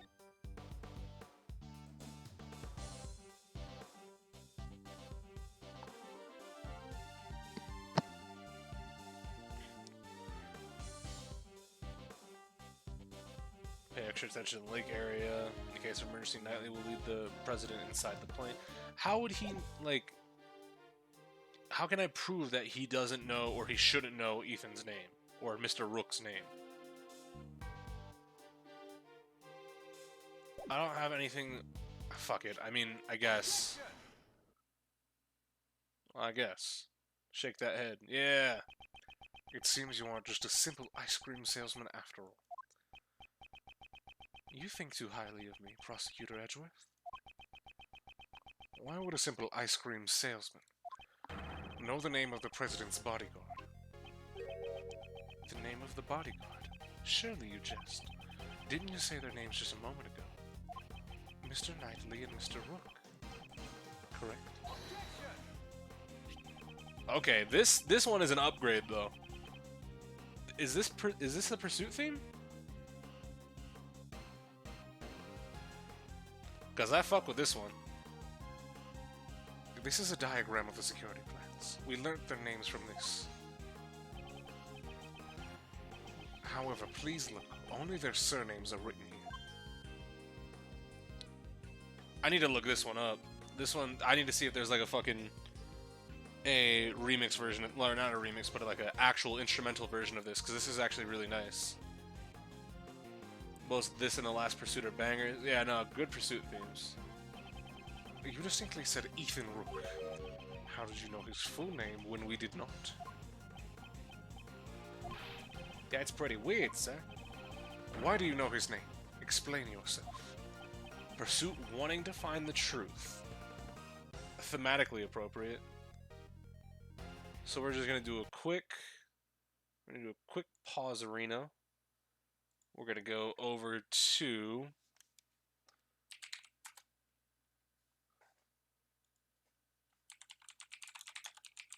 Wanting to Find the Truth remix.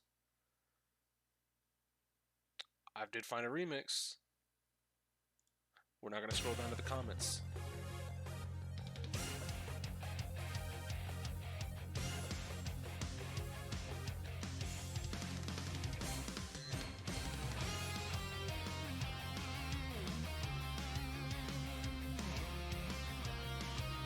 Yeah.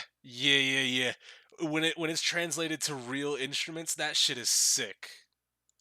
Oh, that's good. That was merely a slip of the tongue. It's true. This guy is the assassin. Young lady. Oh, the ice cream cone is steaming up now. You're being a little hasty. The reason I know his name is quite simple. What? I'm an acquaintance of Mr. Rook's. What?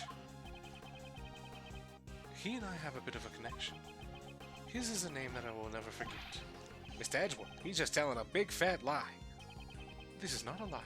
I am just a simple ice cream salesman. And an acquaintance of Ethan Rook's. In that case, let's just ask Rook himself about this. Whether or not he's acquainted with this dubious ice cream salesman. As you wish. However, that may prove difficult. He is currently busy with the President's security, after all. Besides, even if I am not an acquaintance of Mr. Rook's, does that prove that I fired the gun? If you are the assassin, then why did you remove your raincoat? It was a little hot, and the rain had stopped. I wanted to air out the wound. Is there a problem with that? I just can't seem to corner it.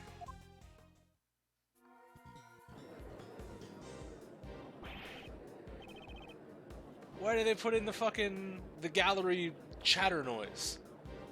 Mr. Edgeworth, what are you doing? Hurry up and arrest him. That man's so suspicious, I'd even arrest him myself. Arrest him without evidence. How could I do such a thing? Come on, Mr. Edgeworth, can't you do something? Breaking news, the criminal's on the verge of escaping the prosecutor. Oh dear, they're already treating me like a criminal. I understand. Since I've been suspected this far, it seems I'll have to tell the truth. The truth. What is he up to? I saw another person wearing a red hood. Ain't no way. Ain't no way. What? Surely that was the person who was in the photo. I first noticed him right before the speech when it was still raining. He caught my eye because his raincoat was the same color as mine. In his hand I saw a laser pointer with a light aimed directly at the president. It can't be. There was another person wearing a red hood. I knew that if I wore the red raincoat, I'd be mistaken for the assassin. That is why I took off the raincoat. You saw an assassin wearing the same color hood as yours. Wouldn't that be a nice coincidence? Big yawn. That's what I expected you would say, which is why I did not testify as such. Prosecutors and the police are a suspicious lot. I knew that nobody would believe me. At the moment of the incident, the assassin was very close to the prosecutor. Prosecutor, I only arrived at after the incident. Not you, Prosecutor Edgeworth.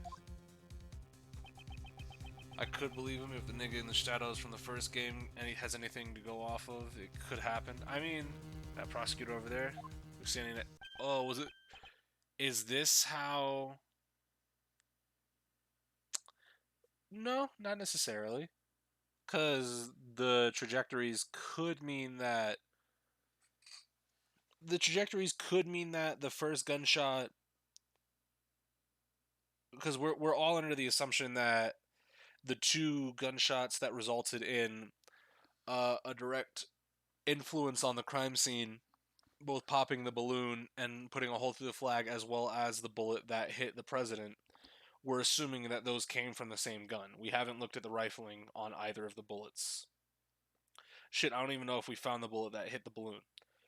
Because if they were fired from the same gun, I mean, obviously we have to assume right now that they're fired from the same gun, but what are the chances that Shelley took the shot that hit the flag and the balloon? There's a strong possibility of another person. Huh? Me? Yes, you should be visible in that photo. Here, right in front of the person in the red hood. That's me, alright. What's your point? What's this man driving at? I have been observing your investigation this entire time, Prosecutor Edgeworth, and I have noticed something strange. Something strange. It seems you still haven't noticed this contradiction yet. A contradiction. In this photo, the people who can be seen are the Chief, Mr. Payne, and the assassin. I don't see anything strange. Please think back carefully. Please think about the circumstances during the president's speech. Have you noticed? What are you talking about?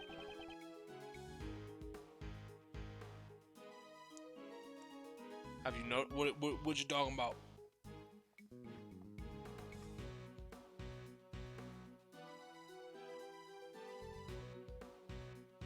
Listen to Shelley. I wish I had a text log. Do I have evidence that contradicts this photo? The contradiction is likely found in here.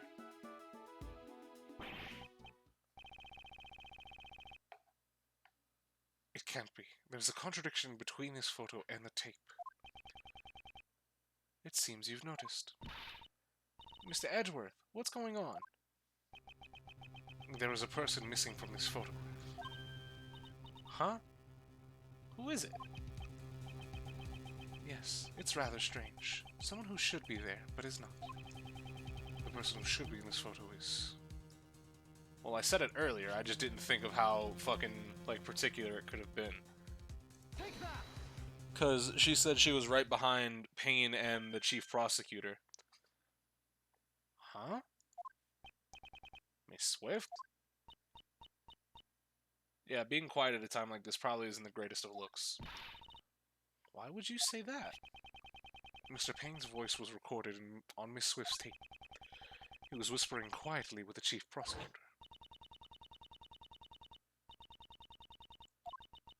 Yeah. They kept on whispering, so you had to be very close. It seems Miss Swift was near Mr. Payne when she recorded the speech. Ah, but she isn't anywhere in this photo. That is correct. Now, Mr. Prosecutor, who is the one you should be pursuing? Nicole Swift, would you mind giving us your testimony? Come on, it feels weird when you talk all formal like that. It's fine, I ain't got nothing to hide.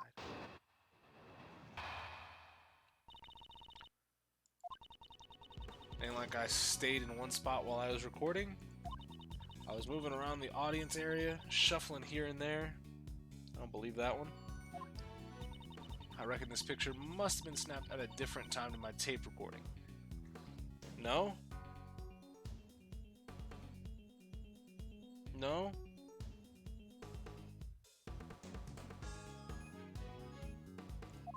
No? So quit making that scary face. It ain't what you think. No, because if they were whispering at that time when he was fucking posing with his arm in the air, then you definitely should have been behind them while they were whispering. Miss Swift's tape recorded a conversation between my colleagues, Mr. Payne and the chief prosecutor. Is he ever gonna get named? Why would Nicole be lying? That would mean...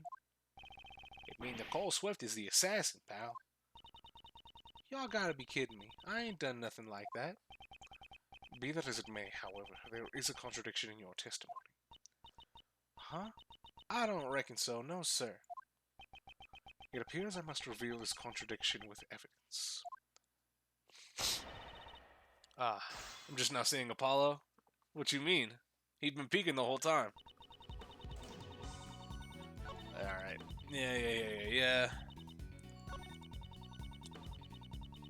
Picture must have been snapped at a different time? Yeah, sure, bud. Your own tape recorder proves that it wasn't. Objection!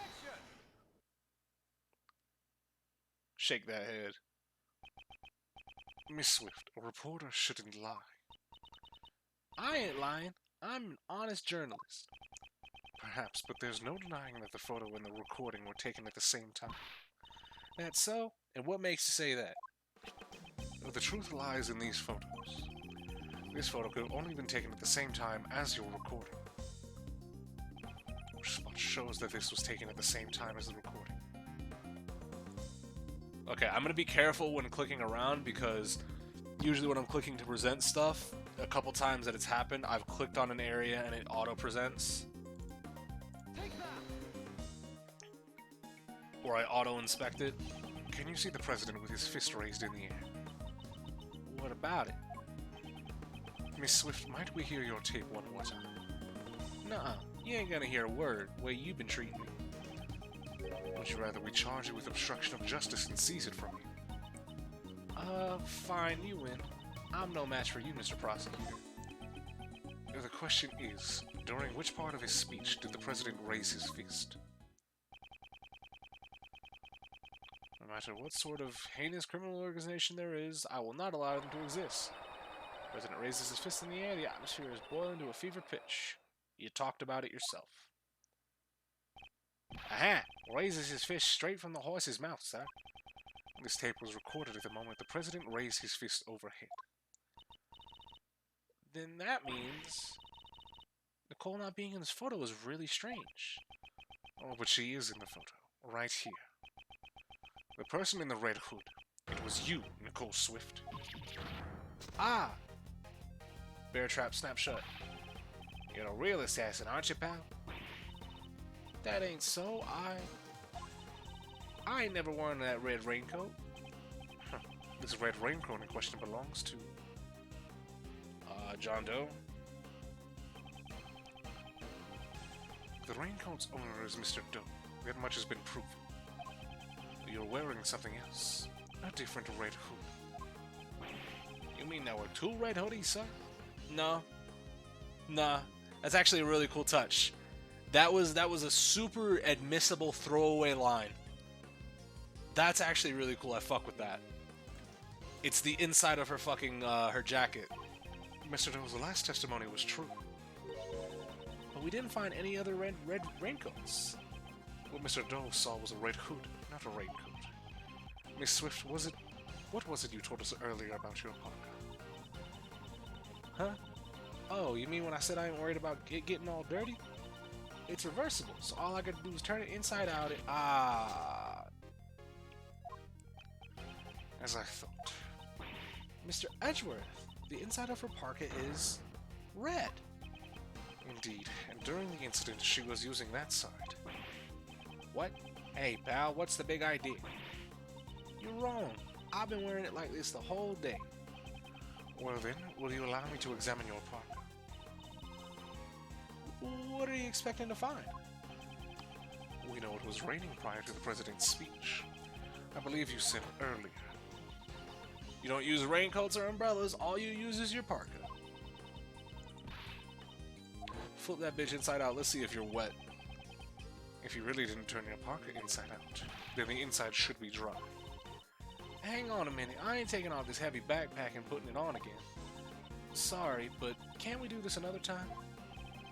You think you can fool Mr. Edgeworth with that, pal? Alright then, pal. If we're really wrong, prove it. Show us the inside of the pocket. It wasn't me. I ain't no assassin. Miss Swift, if you want me to believe that, then you'll need to cooperate with us. Will you please tell us why you wore the red side of the parka? I'm sorry, Mr. Prosecutor. I had my reasons, honest. I'll tell y'all everything, so just quit bullying me. Who's holding it? It's not me, not you. Shelly? Whose voice was that? Hold on a sec. It's a little too early for the endgame. Knightley. First name Kira. Hey, you in the fancy suit. Haven't you been jumping the gun ever since your opening move? This man was in Kay's photo. Well, I guess I should introduce myself first. My name is... Whoa! What are you doing? Revolver Ocelot niggas. Horace Knightley. The president's... Get your finger out of that fucking trigger guard. What's your problem? Second in command of his personal security unit. Ah! Watch it, pal. It's not a toy. Gumshoe practices firearm safety. Yeah, Horace Knightley. Yeah. Whoa, my bad. She just wants to come out and play. I can't seem to help it. Why do you have a gun if you're not a police officer? She's a lady of Zhangfa. Only the president's bodyguards are authorized to use it. Anyway, back to business. I've got some news for you. There's good news and bad news. Which do you want to hear first? It makes no difference to me. Do as you wish. You sure? I'm giving you the first move. Alright, I got you. I'll start with my pawn. It seems you enjoy chess. Oh, is it? Do we have to fucking chess up with him? You play too, Mr. Fancy Suit. It's Edgeworth, and I do have a fondness for chess. Is that so? Well then, Chessmaster Edgeworth, I'll start with the good news. The president's safe. Not even a scratch on him. Really? That's great, pal. It does seem the young lady was not a murderer after all then. Good for you, Nicole.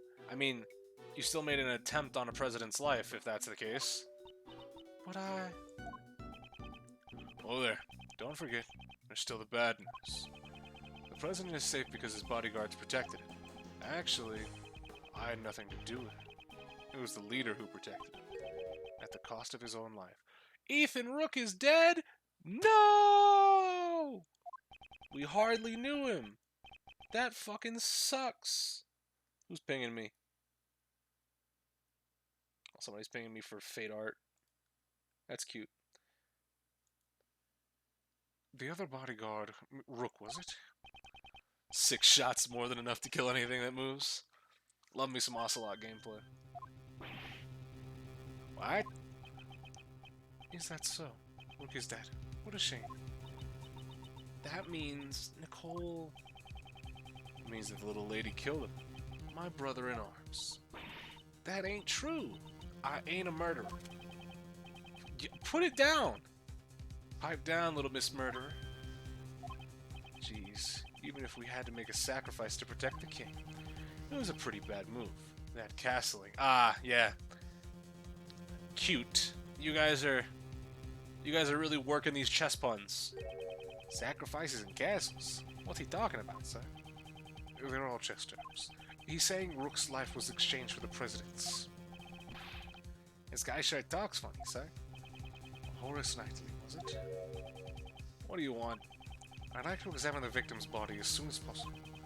And if it's possible, I'd like to question the president. Sorry, but I can't let you do that. What? I got another piece of news for you, and this one's a doozy.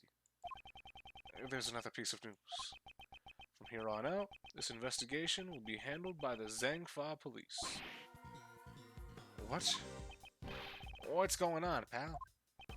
This case is under our jurisdiction. You have no right to interfere.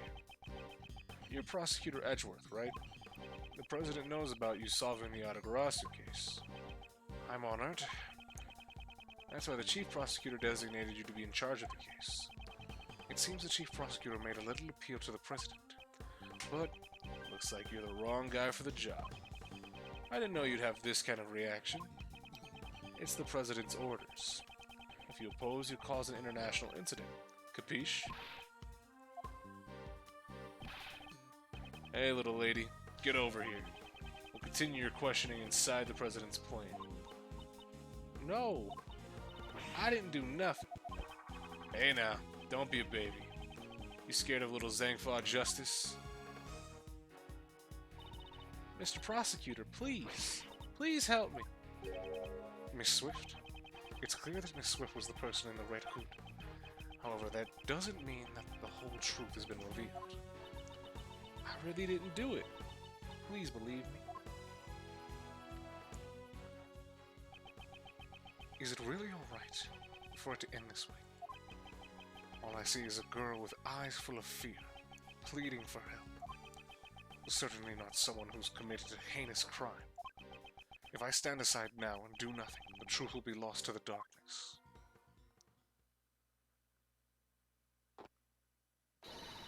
Oh, I thought it was going to be a fucking to be continued, but I guess we're just screaming now. Eh? Why? What?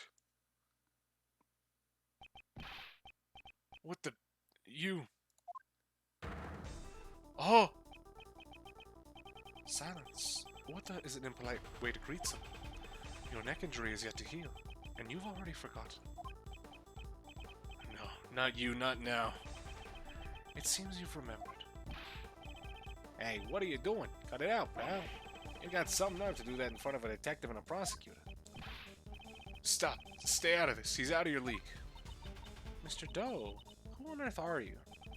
I'm not merely a simple ice cream. That's good. He's a professional assassin. His name is Shelley the Killer.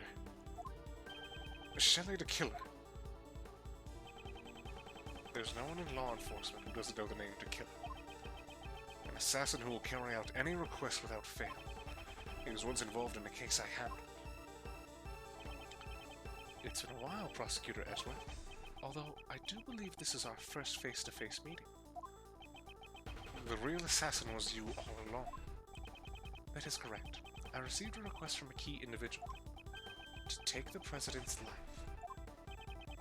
I should have seen his face before in the case files.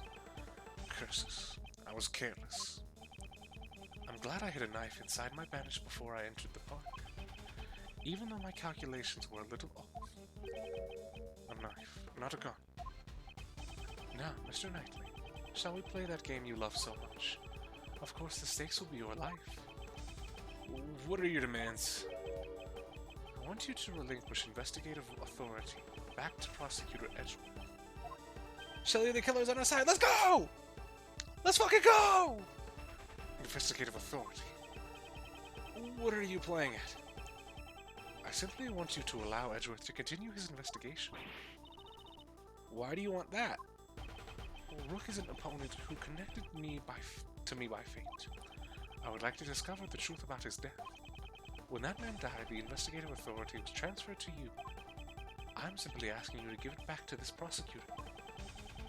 With your life at stake, this really isn't the time to be stubborn. Why, you're just using the investigation to get close to the president. And what if I am? Indeed, in order to continue the investigation, it is necessary that we enter the president's plane. As the leader of the president's bodyguard, I won't allow it. Oh, I thought you were only second in command. Now that Rook's gone, I'm in charge. I'm not sure if you're as capable as Rook was. What are you saying? I'm totally the leader now. Very well. In that case, please exercise judgment befitting of a leader. You can lose your life here needlessly. Or will you allow the investigation to continue?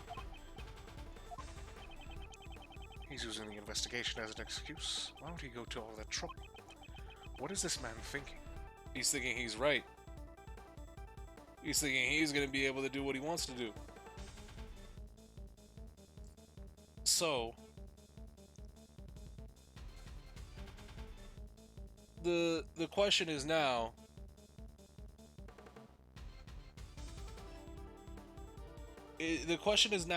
who is all in the plan to assassinate the president? Because it seems like this is a multi-person job. Like, multiple people called out hits. And it's very clear that Shelley the killer is innocent. But to what end is he pissed at these other people? Is he pissed that they were trying to kill steal him? Because it seems that he's been intimately close with Knightley before, right? Like, it seems that they were trading blows. Like, it's very clear that Shelley is the one responsible for the one on Knightley's neck, but is Knightley responsible for the one on the killer's arm, right? So, and obviously these aren't... He was hired by a key individual, yeah. So, what is it? Is it literally fucking Goku and Hit? I'm hiring you to kill me? That's an interesting thought.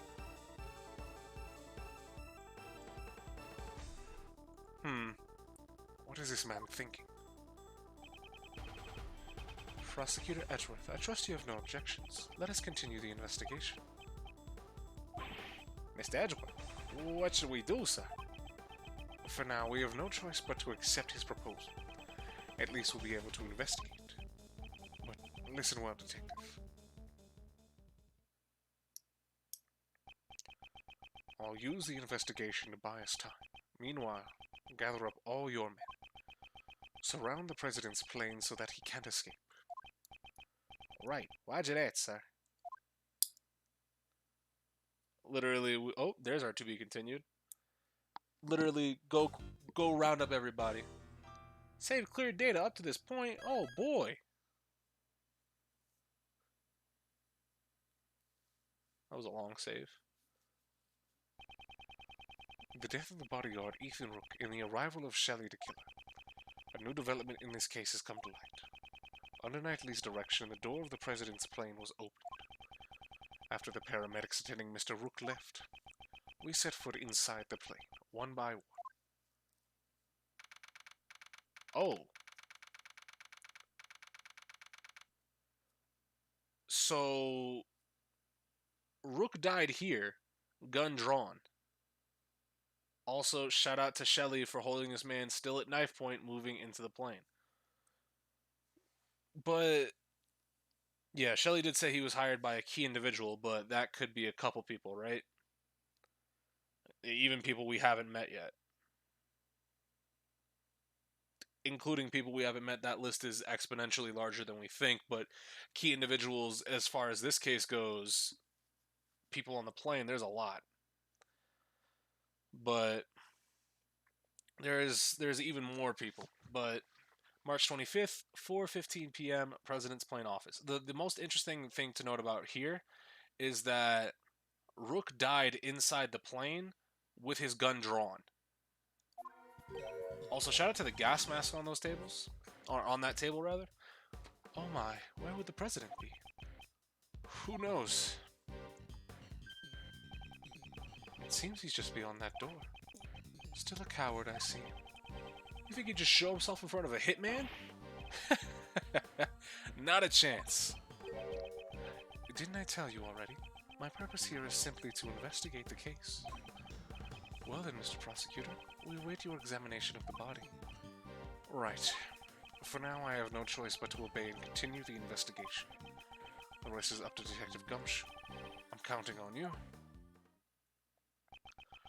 The attempted assassination of the president became the murder of a bodyguard.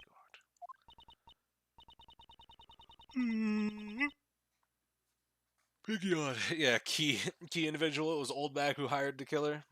She remembered and said, I just hate that fucking president that I've never met. Go ahead and take him out. It looks like you could use some help, Mr. Edgeworth. Little thief time?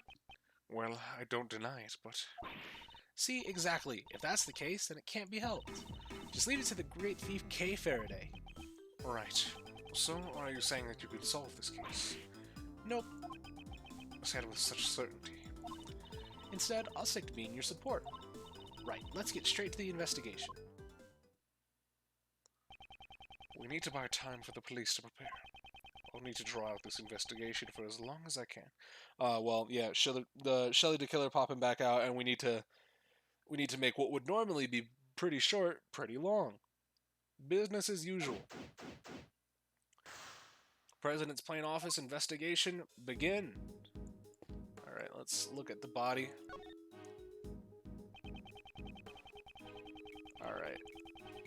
So, you took that gunshot wound. The bullet pierced his body just below his armpit. Is there an exit wound? Can we find an exit wound? Unfortunately, he was hit in an area his bulletproof vest didn't cover. It really seems like a well-aimed shot. The cause of death is most likely blood loss. The bleeding had stopped. Alright, bullet passed through. Okay, so there is no bullet. Great. The paramedics were called... Oh, the paramedics were called to treat Mr. Rook, right? I'm afraid they didn't make it in time. Alright. Let's go ahead and look at his gun. It seems the victim also carried a gun. Did he try to shoot something? He may have drawn it out instinctively to return fire. We need to check to see if the gun has fired any bullets. Speaking of check to see if guns have been fired... Hey, Horace, where's your revolver at? Mind if we check that real quick? It's still fully loaded. There's no evidence of any shots being fired. This gun is also from Zhang Fa, right? Yeah. We were always issued the same model revolver. Okay.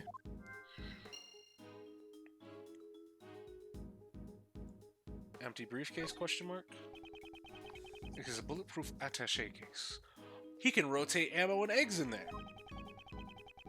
It's a tool bodyguards use to protect themselves from bullets. It can be seen in Kay's photo. It seems Rook and Knightley both have one. Okay. So his is here. Ah, that's the scene I stole on film. You didn't do anything illegal in taking this. Anywhere, anytime, I'm always in the mood to steal. You just wanted to use the word steal, didn't you? Have I been caught? Yeah, a little bit.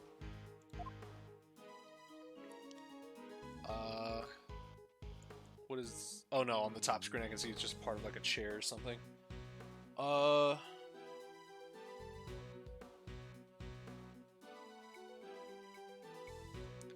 do we have in logic? Okay. We have 6-shot revolver. Yeah. A gun that is prohibited in this country. I like how the end of the description of Rook's gun is a 6-shot revolver. These two guns, they're the exact same model. These guns came from Zhang Fa. Okay, so unless Nicole also came from Zhang Fa, she didn't have the gun. Looks like all the bodyguards are provided with guns from Zhang Fa. Indeed. Are those guns rare? No, not particularly. They're not easy to obtain domestically, but it isn't impossible either. What? I thought they might be a treasure. Yes, it's unfortunate. Mr. Edgeworth, are you talking about treasure? Not quite. If it was a rare model, it would have been easier to identify. Even evidence can become treasure.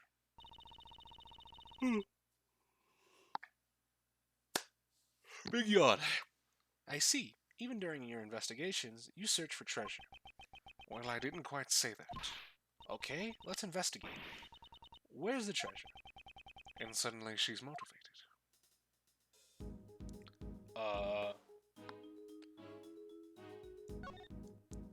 Body, I guess. Victim is Ethan Rook.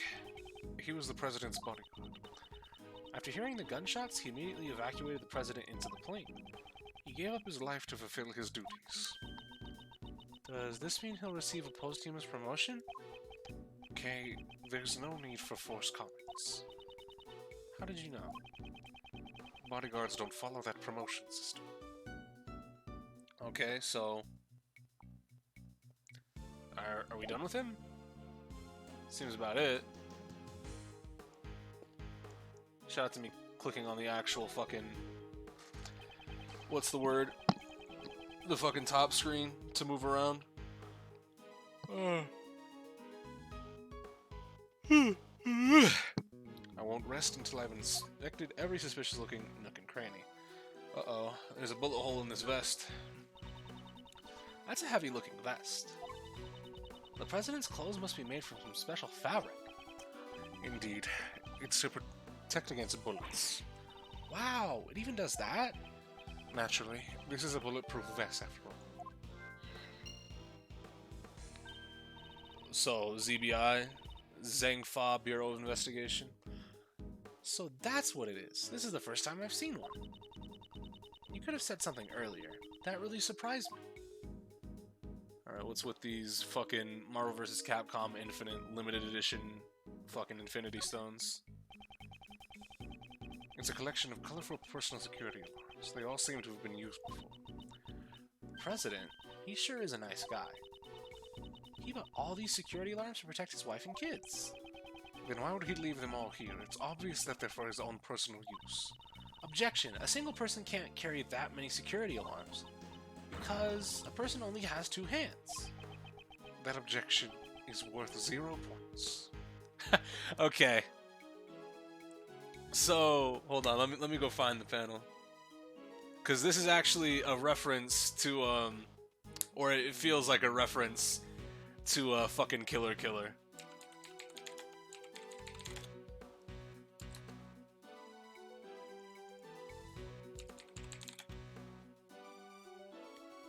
Oh, fuck, that's actually really good. And you may be thinking, Chris, that's just a simple line. But I have to go get the fucking particular.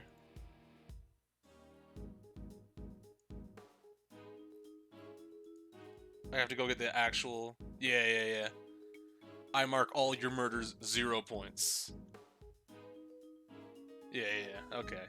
It's a Danganronpa spinoff that follows a fucking Dexter type killer, and it's actually really cool. I appreciate that.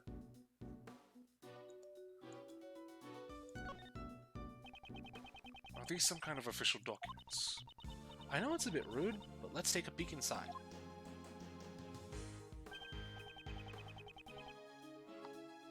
This seems to be a security plan. Wait, no, this is an outdated... This security plan has not been updated. Because Knightley was supposed to be on the right. Undercover agents keep an eye on the audience. Okay. So one's on the left side, one's on the right. Does that mean the undercover agent was... Wait, hold on. Does that mean... Does that mean... I was gonna call her Lotta Swift. Nicole Swift is a fucking undercover Zhang Fa agent? Because that would be pretty sick. And she went to... She was lining up the shot to protect the president? Yes, it does. But what's this? Something seems out of place. Fuck, I didn't mean to click there. It certainly is a very sketchy drawing. This seems to be a security plan document. If so, we obtained something like this earlier. Huh? Something's different about this one. Could it be? Perhaps I should try deducing. Alright. Deduce. And this one. Yeah, the Eureka being much louder is very much appreciated. What's this? The details of the security plans were changed. Eh? Ah, you're right. Yeah, that's right. It was changed yesterday. President's orders. Why the sudden change?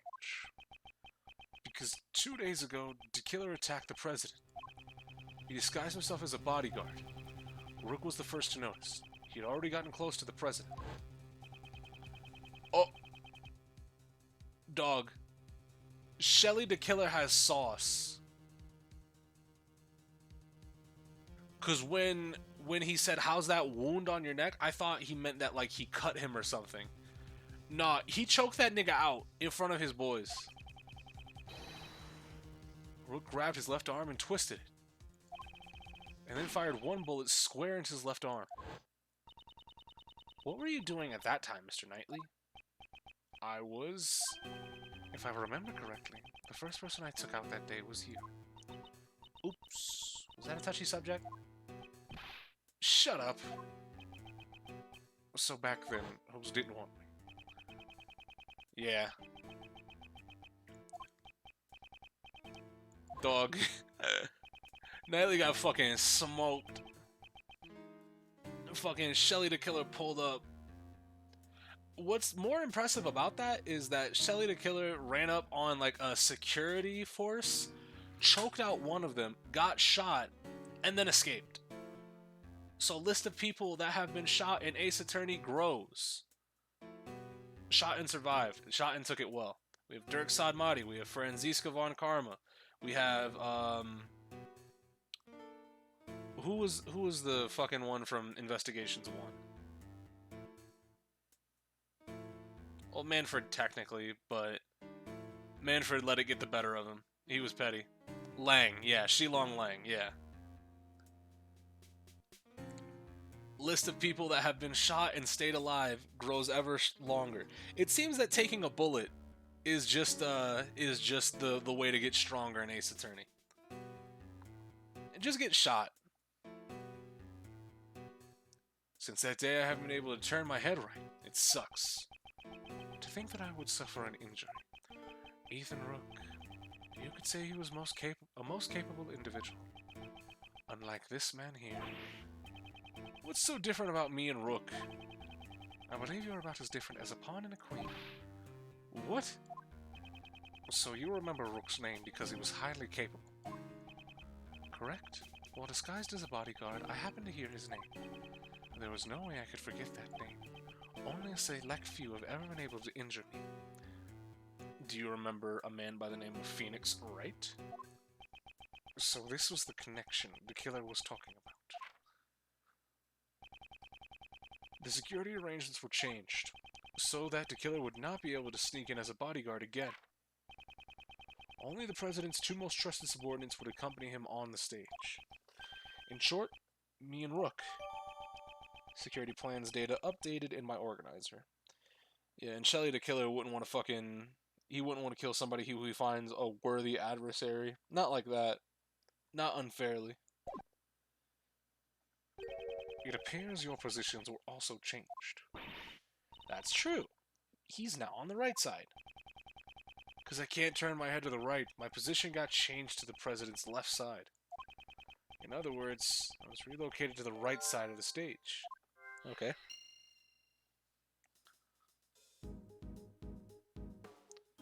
Alright.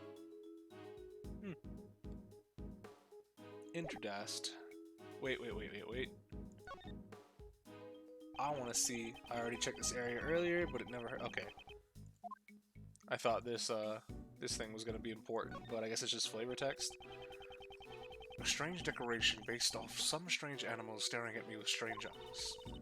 There's a lever on the statue. See, right here on its butt. That would be most unforgivable. Oh, that was the killer. I didn't mean anything by it. That lever most likely operates the trapdoor underneath my feet. Then, that hatch is actually a pitfall trap. I hope you understand. It would be in your best interest not to pull that lever. When a killer talks about your best interest, it would be wise to do as he says. Alright. We got some fucking camera footage of the plane. The internal and external views of the plane are being monitored by these monitors. Sick. Okay, so we do have some. Alright, we got... Oh, one's missing. This monitor shows what's happening in this room. They got some pretty good tech. Is that so? I don't know much about these types of things.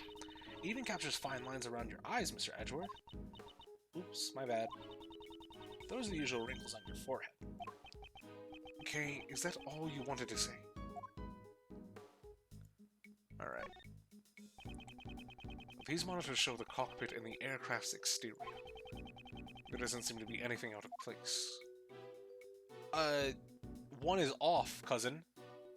That seems a little bit mysterious to me. What's this thing? Oh, that's the president's precious stuffed animal. I don't really get it, but it's some kind of keepsake. Don't touch it. Precious? That's unexpected. Hey, it kind of looks like there's been a break-in. Is that supposed to be glass around it? Indeed, the area it stands on does look a bit unnatural. Huh? Are those glass shards underneath the stuffed animal? This unnatural empty space, perhaps. Was there another monitor here? So, okay. What I thought this was I thought this was a, fuck, I didn't mean to click it again. I thought it was a monitor of the fucking stuffed animal. But no, it's a this is a place where a monitor went. Just know soon. Gallus, what's up and why are you being ominous? Monka. Game really said, you want Ike? Nah. Take a Julia. Alright, but yeah. Stuffed animal. Glass shards underneath it, so that means it was placed on top of the glass shards. I've got enough of that in my life for murder mysteries. But, But that seems about it for here. What do we have in logic thus far? Assassination attempt, bulletproof vest, bullet that pierced through, Knightley's position. Okay, so if it was a bulletproof vest, the bullet couldn't have pierced through him. It would have gotten stopped. So we had pass through, which means that this bullet hit somebody else. 2 bullets were fired, and we know that from the number of gunshots. One hit the steel samurai balloon, and the other took Rook's life. But didn't a bullet also hit the president's bulletproof vest? Alright, it doesn't match up with the number of shots. However, there is one way to solve this. One way? The bullet that stole Rook's life pierced through his body, then hit the vest. In other words, Rook and the President were hit by the same bullet. I see. That's right. It'd be dangerous if he hadn't worn that bulletproof vest. Is the President alright? Even while wearing a bulletproof vest, you can still get injured. Yeah, the bullet's impact can still fracture your bones. That is true. A lot of people don't realize that. A lot of people have the fucking common misconception that if you get shot while wearing a bulletproof vest, the bullet stops and you are fine. You can still get really fucking hurt and even killed while wearing a bulletproof vest if it hits you the right way. Don't worry, he's fine. The President's trained himself like no other. Maybe the President didn't even need a bulletproof vest. I think that might be pushing it. I'd like to examine the bullet. There's a chance that there may still be ballistic markings. Ballistic markings? What's that? It's like the fingerprint of guns. Ballistic markings are always left on a bullet. Each gun leaves a different marking. So if we examine the ballistic markings, we'll know which gun the bullet was fired from. Wait, so you mean when I put on a bulletproof vest, I don't get an extra health bar? No, you get like a certain amount of armor. And depending on how strong the hit is that hits you, you might get that armor knocked out. You might get knocked out of that armor. You could say they're like a gun's fingerprints. I get it now. Let's investigate right away. I think that'd be difficult. The bullet was completely flattened when it hit the bulletproof vest. There's no way you could investigate the ballistic markings. It's also not true either. You can still investigate it like that. What? I wanted to investigate them. GTA San Andreas has lied to me. Yeah, funny enough, Grand Theft Auto has lied to somebody? Damn, I wonder if that's the first instance of that ever. That would be crazy. You're telling me I can swim? Now then, I've grown weary of this investigation. Oh, is that it? Still no sign of Detective Gumshoe.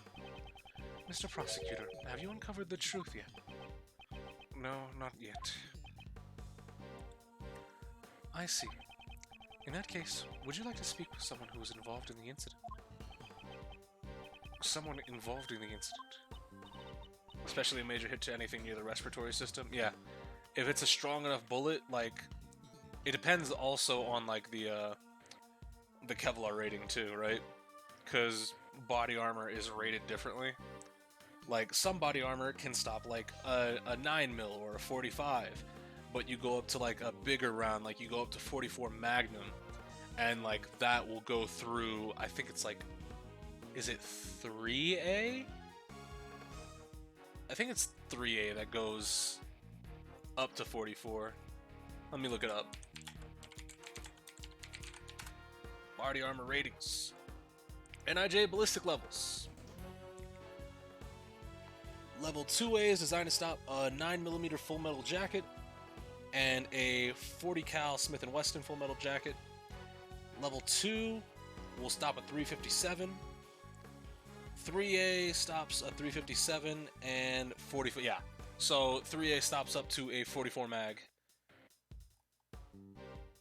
But rifle rounds are going to require level 3 armor, which level 3 armor will stop 6 hits from a 7.62 by 51. Jesus Christ. Which is almost like a 308 Winchester. You get a half pot doesn't mean you can take 150 from a snipe shot. Yeah, no. Most sniper rifles will go through any, well, let's rephrase that. Most sniper rifles of higher caliber will go through most levels of body armor. You hit somebody with a fucking Lapua, they're just going to sleep. Is there not one more witness, just behind those doors? Of course, the President himself. Well, Mr. Prosecutor, please do the honors and summon the witness here. There's no chance in hell I'm letting that happen. You think you can just summon the President like a witness in court? It seems that he is not playing around. Mr. President, I'm sure you are watching all this through your security cameras. Would you kindly grace us with your presence? That is, if you value your bodyguards' lives. Is he coming out? He's got to say something at least. I see. Mr. President, what sort of man leaves another to die on his behalf?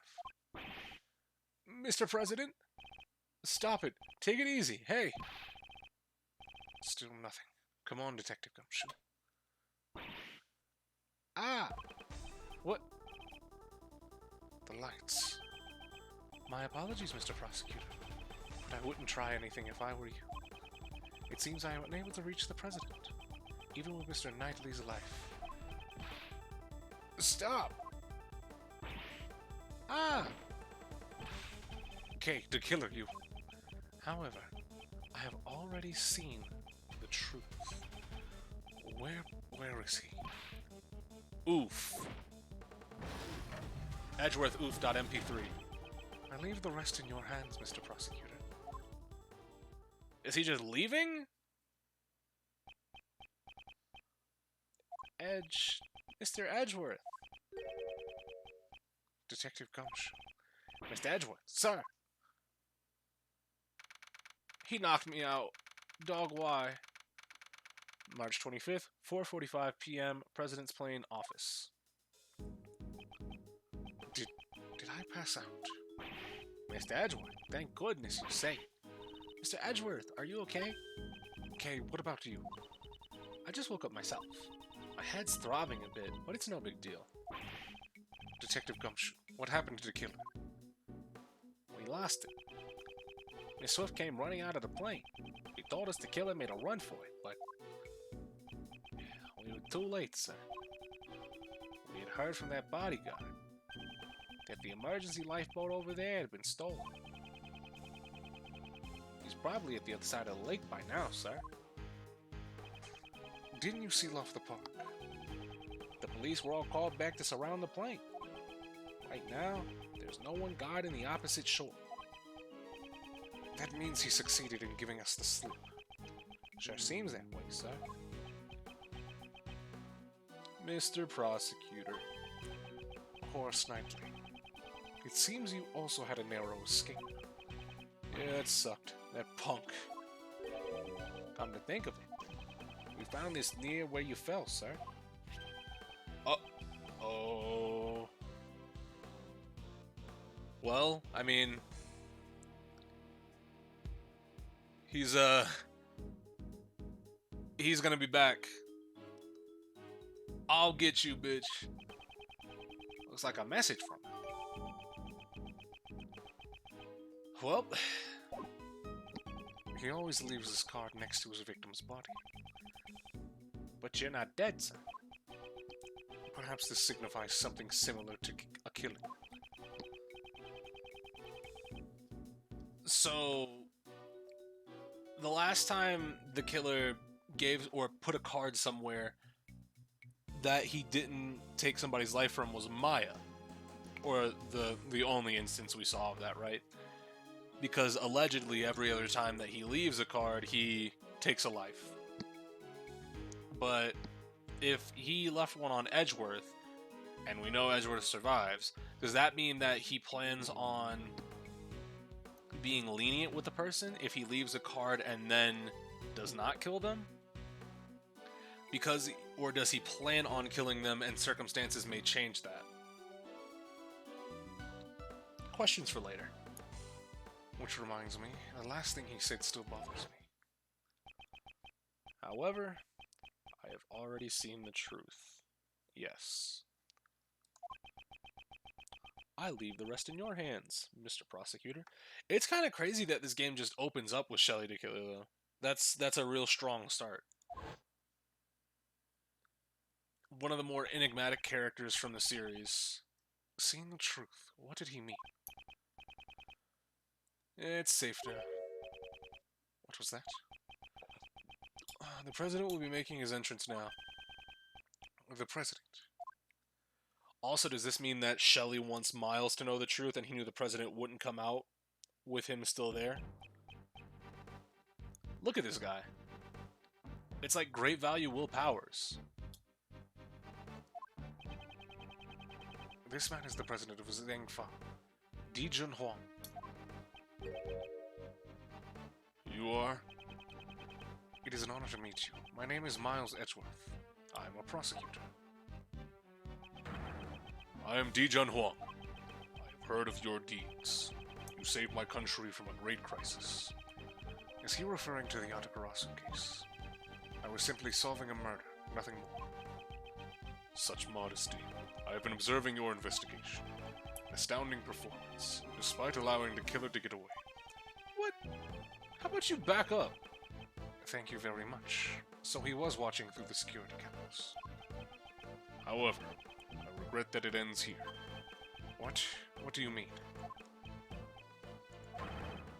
Heed my words, foolish prosecutor. You should have already been informed by Knightley.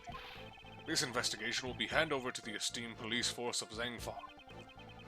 Now that the killer is gone, they intend to take over the investigation. Hey pal, what are you doing? And what's with that attitude? It's because of the killer and Mr. Edgeworth that... Enough, detective. Mr. President, I cannot agree to this. Why must this investigation be handed over to your country's police? Why, you say? Know your place, puny prosecutor. Must I explain my actions? Nay, I think not. You shall hand over all the evidence you have found so far, and leave this plane at once. Hey, Mr. Prosecutor, be a good boy and do as you're told. I cannot resist any longer. Are we just getting thrown off the case? All the evidence handed over to Knightley. Why? Why won't he allow me to investigate this case any further? Now then, would you kindly take your leave? Knightley, place the suspect under firm restraint. I'm on it, Mr. President. An attempt on my life. The murder of my subordinate. Such evil, such sin. I didn't kill nobody. I swear. Shut your trap, lady. You ejected the first bullet by hand, didn't you? Anytime he spins that gun, it's just going to be a revolver ocelot moment in my head. You dare question me. You dare stain this world with deceit. Should we pardon this sin? Nay, absolutely not. It is most unforgivable. My reasons being... There's no mistake. The President is hiding something. If I turn back now, the truth will be lost forever. Mr. Edgeworth. Mr. Edgeworth, is there nothing you can do? It's time to start arguing it, niggas. I remember. The countless times I've faced this dilemma in the courtroom. The lies of the witness, the rebuttals of the defense. I did not always have evidence to counter them. Nonetheless, I was still able to draw out the truth from them. And that's right. My words alone are weapons. Talk to him then, Miles. That's a little bit of an edgy statement, but go off. Oh. Chess time. Now then, let's analyze the situation. Oh, he's got a knight and a queen. Leave this place at once. This is a direct order from the President himself. He's not even listening. Any rebuttal I give, he cuts off. When he has a forceful attitude, I'll need to watch the situation carefully. My opponent is the President of Zangfa. I don't think he'll show any weakness easily. His words may be overbearing, but I need not be intimidated. If I observe his behavior closely, I should be able to read his emotions. First, I'll start by asking about his reasons for taking over the investigation. Now, let's begin. A good opening line will put me at an advantage. Logic chess, begin. Who's taking over? Please, allow me to confirm something about the investigation. Nay, I don't recall granting you permission to speak. Wait and see. I am the President of Zangfa. You shall not talk back to me. I'm not talking back. I'm simply asking for confirmation. This investigation will be taken over by the police of your country. Is that correct? Exactly. This is all I will say. Restrain yourself from making any more unnecessary comments. I'll wait and see. I don't think Bants would be the way to... As much as I would love to see some Bants, I don't think Bants is going to be the way to go. For shit like this. The final boss... This is the final boss of Pearl's fighting game spin-off. But... Maybe... Because, like... It seems that you want the person playing into your hand, right? You don't want to rile them up. You just want to have them play through... Or you want to play them as smoothly as possible. This is basically... It's you want to not anger them, is the point. Right? You want to get as much information from being as friendly and as understanding as possible. That's enough. Being on this plane is a tantamount to being on my country's soil. You cannot do as you please. This plane? Is there something significant about this place? I should remember this clue. Well, explain your reasons. I assume when I'm presented with a choice between the two, I gotta pick one of them. I'd like you to explain your reasons for depriving us of our right to investigate. Impudent fool, hold your tongue. There is no reason. That should be enough of an explanation for you. Perhaps that clue may be useful here. Is it connected to this place? Gathering from what you've said so far, does that forceful attitude of yours have some connection to this place? Night hit. You insolent. Earlier, you said that being on this plane is like being on your country's soil. From those words, I was able to deduce the answer. Namely, that is, you wish to claim extraterritorial rights inside this plane. Am I correct? That's enough. I shall brook no insolence. You seem a little bit unsettled, buddy. Your words are forceful, but I cannot overlook them. The moment I mentioned the extraterritorial rights, your face grew pale. And you're sweating a lot. Oh. In light of your brazen courage, I shall grant you an answer. That's right, I am claiming extraterritorial rights inside this plane. However, what does that change? You are still powerless. There is nothing you can do about it. I see. Under international law, the plane would be considered part of Zhangfa. How convenient. I mean, maybe you don't know this, Mr. Huang. Maybe you don't know this, but exposing extraterritorial rights, something I'm getting a little bit more familiar with now. If he wishes to stake this claim, then I shall question its validity. Time refreshed. Okay. And I had a good chunk of time missing there, too. The next move will decide the outcome. He may be the president, but there is a hole in his logic. Let me break it wide open. Aren't you being too forceful? Permit me to say this. Don't you feel that your actions are too forceful? Who asked for your opinion? All you need to do is obey. Wait and see. Forceful is the wrong word. It is authority, leadership. So you arrested Miss Swift because you felt you had the authority to do so? Yes, that girl is a criminal. There is no room for dispute. Okay. Wait and see. The shooting took place outside the plane. Only she could have done it. That's it. The shooting occurred outside this plane. This could be a very important clue. Well, no, because, now we go back to is your claim valid and we can use that. Claim isn't valid, dickhead. I challenge the validity of your claim to extraterritorial rights. Do you truly understand what it is you are saying? Yes. I'm thinking about it. Of course, and I stand by it. You dare doubt my words? You have no shame. Let's wait and see. Such irredeemable ignorance. It troubles me greatly. There is no need to worry. I do not need to be saved. It is Miss Swift whom I wish to save from these false charges that you have laid against her. I admire your tenacity. However, your wish is unattainable. The extraterritorial laws, extraterritoriality,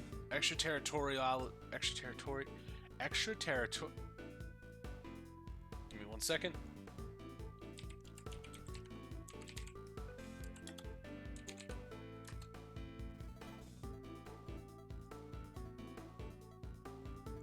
Extraterritoriality. Laws are unshakable. This plane is Zhangfa territory. It's time to use that clue. The gun came from outside, buddy.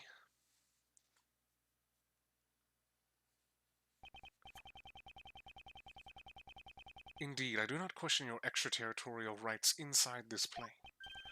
However, you just claimed that the shooting took place outside the plane. Yes, if it didn't happen inside the plane, extraterritorial laws do not apply. Your claim has fallen apart. Miss Swift's arrest is invalid. Shit on. Impossible. To be bested by a mere prosecutor. I am the president! You might want to clear your throat there a little bit.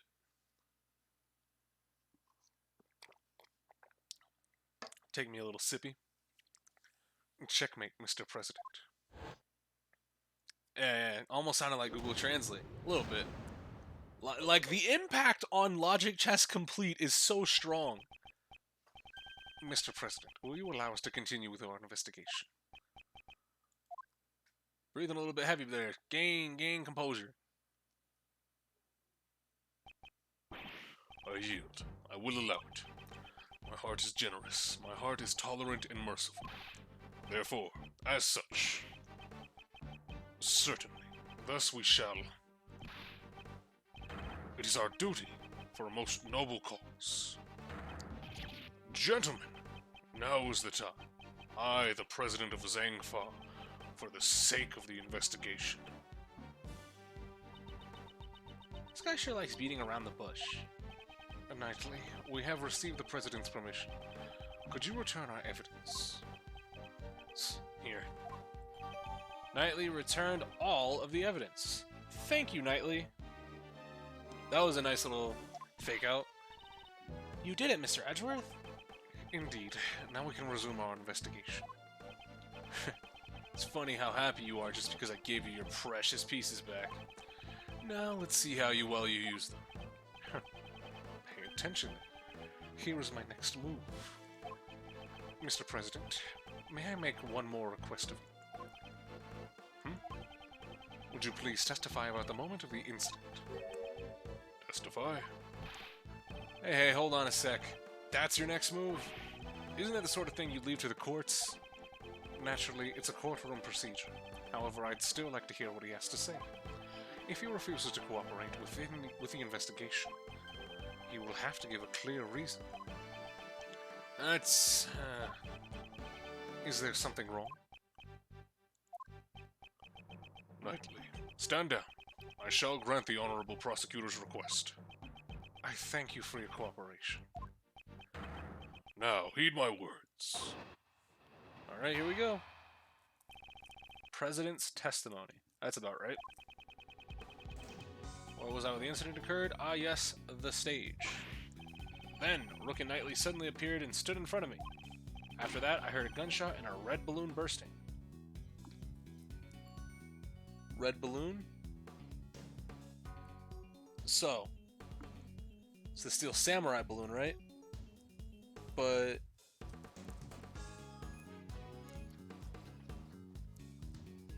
how could you have... We do have that fucking... Let's look at the security plans real quick.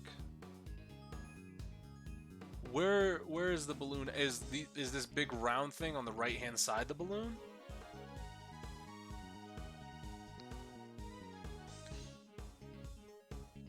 Because if you were looking out into the crowd, you shouldn't have been able to see the balloon get popped. Right? Interdast. And so, those two attempted to escort me into the plane, but then the second gunshot. The bullet pierced through the Rook's body and struck my bulletproof vest. If that's the case, then the president's a victim too, right? It was an assassination attempt. Mr. Rook just happened to get caught up in it, unfortunately. But isn't it strange? Why would the victim want to interrupt the investigation? Of course, if this becomes public, it would cause problems. I see. There's still some deep, dark secret behind this case, right? Certainly, the President and perhaps Knightley too know of this secret. Without fail, I shall reveal it for all to see. Rebuttal time. It's not cross-examination, it's always rebuttal. For here on into the future. Yep. Heard a gunshot and a red balloon bursting. So, it has to be this, but do I present the actual Steel Samurai balloon, or do I present the plans to prove that he couldn't have seen it? I'm gonna go with Steel Samurai Balloon because he didn't call it by its name, and Edgeworth is probably gonna be a dick about that, and it looks like I'm right. Suck my dick. A red balloon burst. I'm afraid that's not the case. What? Please take a look at this piece of evidence. Can you see what has burst? No. This is... what exactly? It's the Steel Samurai, warrior of Neo-Old Tokyo. You do well to remember it. If you wish to win the support of this nation's people. And don't forget the rival show, the Jammin' Ninja. The balloon that was ruptured by the bullet was no ordinary red balloon. It was a Steel Samurai balloon. According to the plans, there should have been 2 red balloons. It says so right here in this security plan. It certainly looks like there are 2 round balloons drawn here. Knightley, what is the meaning of this? Explain it once. Yes, sir. That Steel Samurai balloon was a last-minute replacement. Replacement? That's what we were told. It seems that information didn't make it to the president. We ran into a little trouble during setup last night. One of the balloons that we had prepared burst. So, you scrambled to find a replacement. Exactly. We just happened to run into a guy manning a stand in a park. He said he'd lend us the Steel Samurai balloon. He was kind of a poser. A stand, a Steel Samurai balloon, and a poser. Well, thankfully, he's not here at the moment. We pumped air into its red samurai pants and created a makeshift balloon. Oh, okay. So the Steel Samurai balloon just looked like an ordinary red balloon.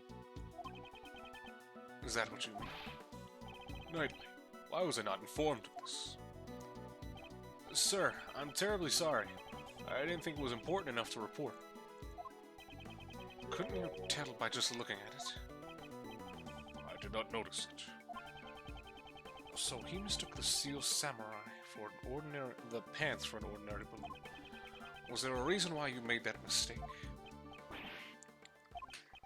What now? A moment, please. I just remembered now. I could not see the balloon very well. You couldn't see it. Exactly. At the time, the wind was very strong. The flags on the stage were fluttering wildly, and they obstructed my view. The flags.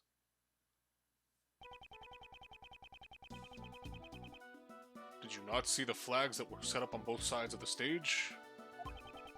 Due to the strong wind, they were waving about just like this. Okay, so they were waving like this, and that changes the entirety of the premise that the shooter shot from the audience. It was somebody on stage, because the bullet had to pass through both the flag and hit the bullet. So somebody shot on stage. Interesting. So a strong wind was blowing at the time of the incident. The flags were fluttering wildly. Is there a problem with that? There is a problem. It's how they're fluttering. President Huang, you have my gratitude. Your testimony has helped uncover a new contradiction. Contradiction, you say? Yes, one that turns the very foundation of this case on its head. During my investigation, there was no wind at the crime scene, so the flags remained still. However, the flags were actually fluttering in a strong wind. This completely changes the meaning of that piece of evidence. Which evidence contradicts the statement, the state of the crime scene, bullet trajectory. The gunshot rang out during the president's speech. The bullet struck the balloon and also pierced through the national flag. I had previously deduced the bullet's trajectory using these facts. The assassin fired the bullet from the left side of the audience area. However, if the flags were fluttering about like so, my reasoning changes. I guess Larry still works. Well, of course. I mean, he's not selling books all the time. He hasn't even, at this point in time, he hasn't even written the Whippity Whip Trip or whatever the fuck it was called. Ah, since the flag's position has changed. Correct. The bullet's trajectory must also change. And if we trace the trajectory of the bullet, we can tell who fired the shot. Franzie's Whippity Whip Trip? Yeah, that's what it was. But Mr. Edgeworth, that person is... Indeed, I still don't understand why. However, it can be none other than him. By tracing the bullet's path, who was the person that fired the gun? Well, I mean... You shouldn't have been looking ass. The person who shot the balloon was none other than you, Horace Knightley. What?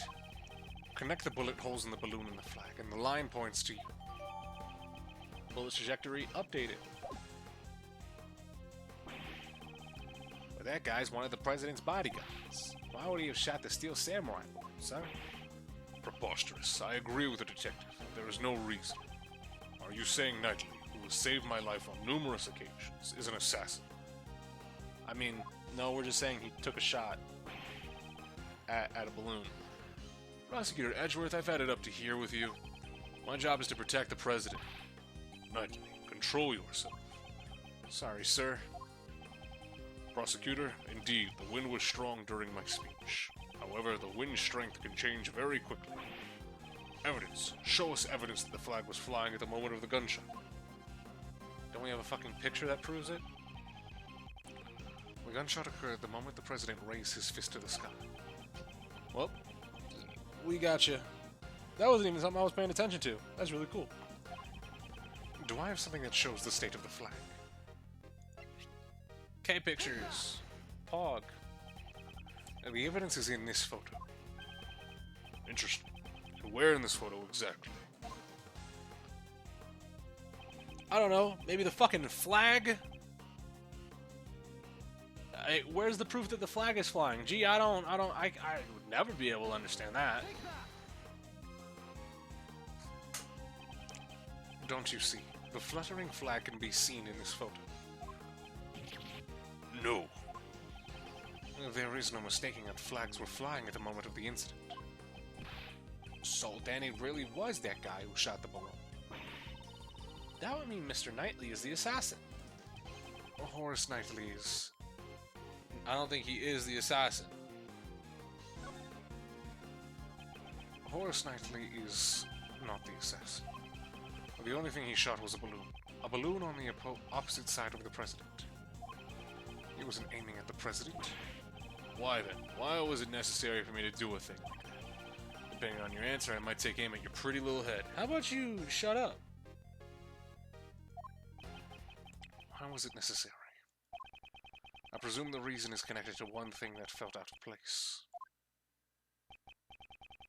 The one who shot the balloon was the president's bodyguard, Knightley. Logic time. That fact will change the entire viewpoint of this case. Knightley's position, he shot the balloon.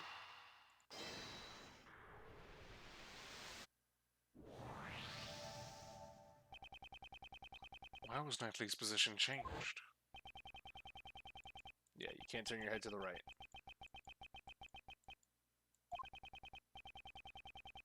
Yep. Was that really the only reason? If the plans had not changed and Knightley remained on the left side of the stage, Knightley can't turn his head to the right.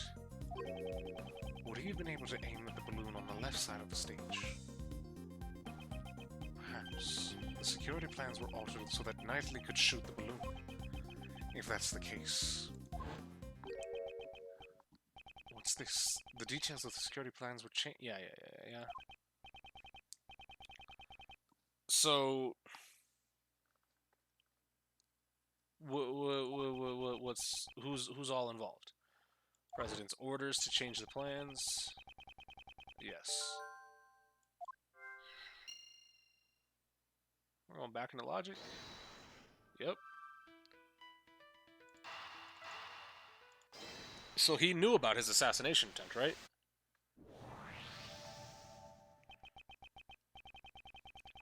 In other words, the president knew about the balloon being shot.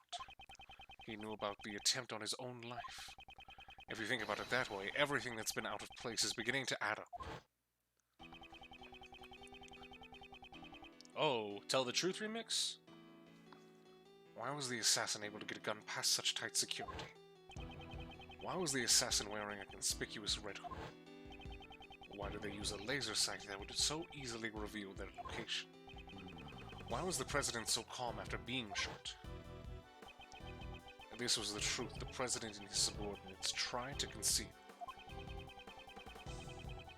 There can only be one reason why Knightley fired the gun. The entire assassination was a setup. Eh? Huh?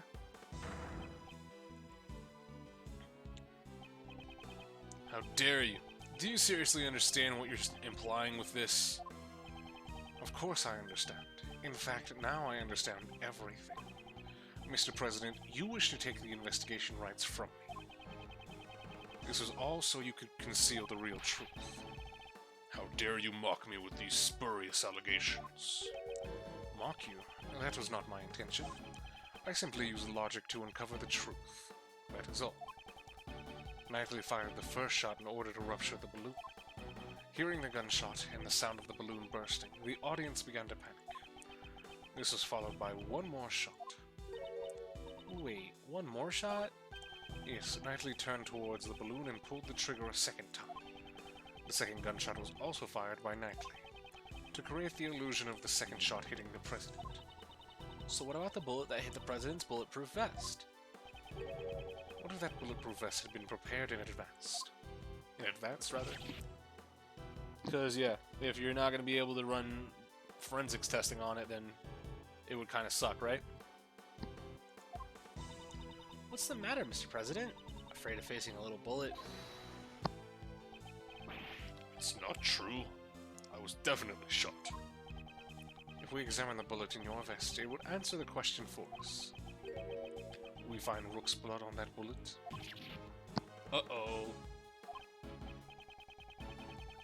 The person in the red hood who shot me is in that photo. Weren't you listening, Mr. President? From the bullet's trajectory, the one that fired the shot must have been Knightley. Then Nicole... She too was part of the president's plan. She was to bear the blame and become the false assassin. The red-hooded figure. Oh, that was Kay. Exactly. I don't know how much of the plan Miss Swift knew beforehand. However, she didn't fire the gun.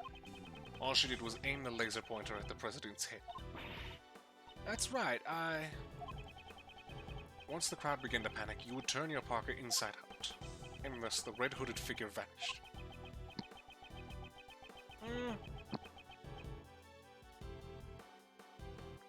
With that being a coincidence leading to Shelly the killer, that's kind of sus, but whatever.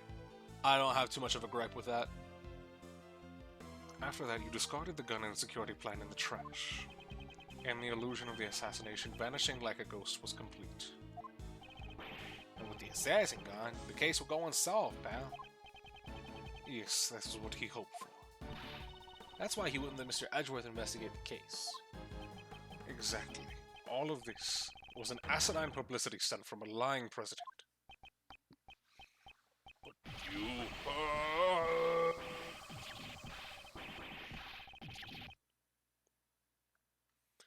This is a Super Saiyan. Oh! He's fat. He's fat. He's fucking fat. Someone get Scott Steiner. He's fat! You are wrong, He revealed his true form. The assassination is a lie, isn't it? The chief, why did he have to pick you? This should not have happened. Objection! Oh! A voiced objection. Is he gonna be our Lang?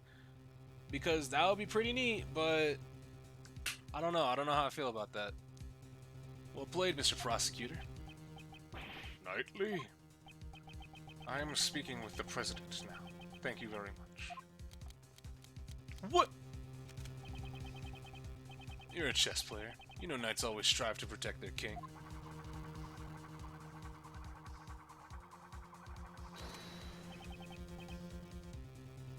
Engravings give you no tactical advantage whatsoever. Translation teams dub their own objections. That's actually fantastic. Holy shit, that's really cool. Obviously, there's got to be some that don't go voiced for like pacing purposes and like reveals and shit, but that's actually really good. That's a really nice touch. Bravo to the fucking translation team. I'm probably going to be saying that a couple times throughout this game, but that's one of the first times or second time you'll hear me say it. The ones that were voice got dubbed? Yeah, because I assume that it's objection in Japanese. Are you threatening me, Mr. Knightley? Ah, what's with this guy? Oops, sorry. I went over the top there. But on to business. As my first move, I want to ask you a question. You say I fired a gun on the stage, right? Then I should have been caught. The entire audience was watching me. I see. Now it's my move. You used a certain object to prevent the spectators from seeing you. A certain object? What did Knightley use to prevent the audience from seeing him? The fucking attaché case. Take that! Got him, GG's. The attaché case. Exactly. I'd like you to have a look at this photo Kay took. Your right hand is completely hidden by the case. This photo captures the exact moment you secretly fired the gun. You used the attaché case as a screen. Objection! You seem to enjoy making up convenient stories, Mr. Prosecutor, but you've missed something. What have I missed? That everything you've said is just a hypothesis, a theory, a game. Flags flapping in the wind, using the case as a screen. The security's plans were modified because I can't move my neck. You've got no decisive evidence. Yeah, it'd be great if you had the bullet that hit the balloon. Then you can examine it and see if the ballistic markings match my gun. But that bullet's probably at the bottom of the lake.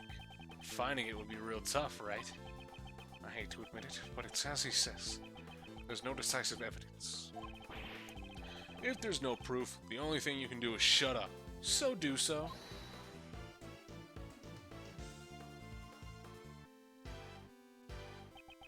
Miss Swift. Let's see. If she speaks, we could hear new testimony. Hey, lady, you got something to say? Never mind. There we go. I thought so. Nicole. Don't be afraid. The truth will escape if you let that man intimidate you. You're a reporter. A journalist, are you not? Get strong. I will not remain silent. You better consider your position. Use your head before you say something you'll regret. I forgot the #1 rule of journalism. Journalists must not tell lies. You can't call it a scoop if it ain't the truth. Mr. Edgeworth, I'm sorry. I've been hiding this the whole time. This is... Why does the reporter have a bear trap? I used this laser pointer to aim at the president. That's all I did. I never fired the gun. You stupid woman! If you testify, you'll be admitting you're an accomplice. I don't care. I'm gonna tell him everything. 3 days ago, I was covering an event at the Zhangfa embassy, and some of the president's men called me over. They said if I cooperated, I'd get an exclusive interview with the president. And the gun in the trash. I really don't know. All I was told was to come wearing a red hood and to aim the laser pointer. I never thought I would snowball into all of this. I'm really truly sorry. Nicole, thank you. That was a testimony worthy of the court. This is sufficient testimony to verify the fake assassination plot. Damn you, the lot of you. You're all a bunch of mindless morons. It's a shame. If only you had been able to usurp the investigation as planned. You would have been able to silence this young lady. Nice trigger discipline, moron. So tomorrow's headlines now read, fake assassination plan exposed, becomes a murder. Right? I can't believe that you do something so horrible, pal. I admit nothing. President? Big fat? What you got for me? Knightley, that's enough. We have no choice but to admit it. So, Mr. President, you'll admit that you planned a fake assassination. Yes, I admit it. I'm sorry. But why? Why did you have to do this?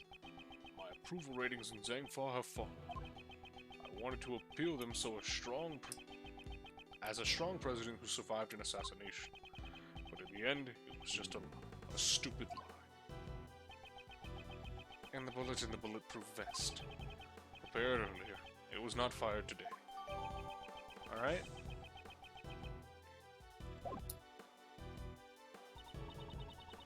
What about Mr. the Killer?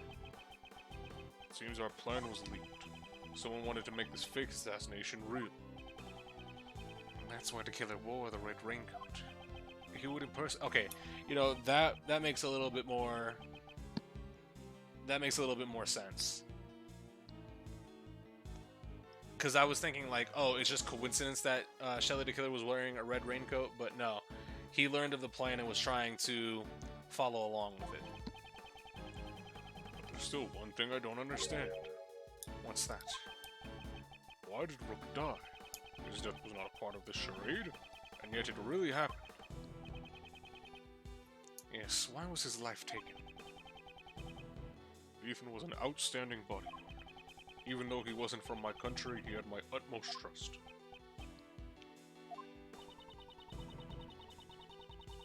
I wouldn't think that having the trust of a cowardly president meant that much, honestly. Hey, that's the same sort of bond between me and Mr. Edgeworth, pal. I wouldn't put it that way. Did Rook know of your plan? Not the exact details. I asked him to cooperate, and he refused. You should have listened to his advice. Yes, indeed. I wouldn't have done all this if I had known. You're being too dramatic. What? Rook was just one piece of the president's defense. Uh-oh. Knightley is coming a little bit more unhinged. Knightley? That's... It's not as if he cooperated with your plan. I did. He ran away, taking whatever dignity he had left with him. Good riddance. I know you're a valuable bodyguard, but still. I don't have time for this, sir. I'm the team leader now. There's gonna be a lot of changes now that the chicken's gone. After all, adaptation is the most important principle in chess. I knew you always wanted to be the team leader, but isn't this a bit imprudent? I'll orchestrate even more perfect plans, just like this one. You definitely have ambition. Hey, is that motive bursting through the door? But wasn't your perfect plan today a failure? If it weren't for you and that idiot Rook, it would have been perfect. What did Rook do? If you hadn't died, the killer wouldn't have threatened me. And you would have never set foot in this plane. Knightley, how can you say such a thing? Yeah, he died trying to save you, Mr. President. Maybe he fulfilled his lifelong ambition. He died protecting the president. Huh? But the assassination was a fake, right? Of course it was, but you need to listen closer, little girl. Remember the guy who wanted to make the fake assassination real? There were 2 gunshots at the time of the incident.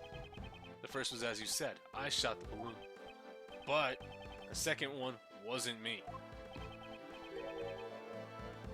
So, who fired the second shot? The real assassin, but it wasn't the killer. He intended to attack the president with a knife, not a gun. The lucky winner was the hidden queen.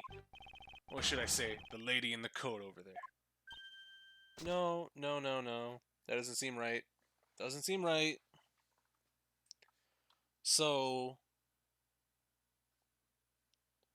You definitely fucking you shot him, right? Easy clap. Un Yeah, no, that makes sense. It makes sense for right now. You're accusing Nicole, pal? I ain't no assassin. I believe you. Really? I don't believe you. Okay, well, I mean, I do. The gun was left in the trash. That was yours, right? Oh, testimony. That was fast. Nightly's testimony. Shot the balloon and entered the plane with Rook and the President. Rook waited in the cabin while I led the President into the security room. Okay. So far, so good. When I came out, Rook was already on the ground. Okay.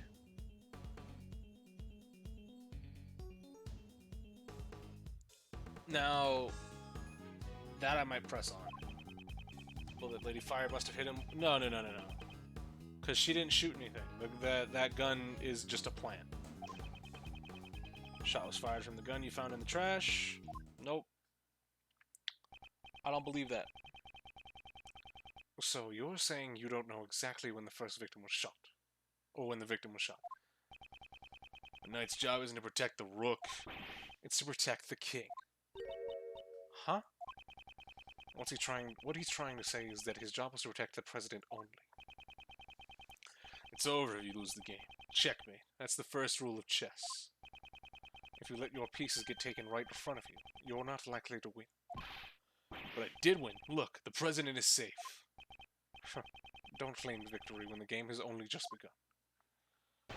Also, if he's saying that the revolver that was in the trash was shot, then why did you shoot?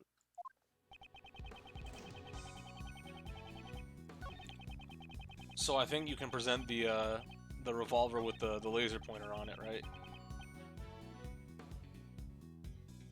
That makes sense. Shot was fired from the gun you found in the trash. About that, dumbass. Objection!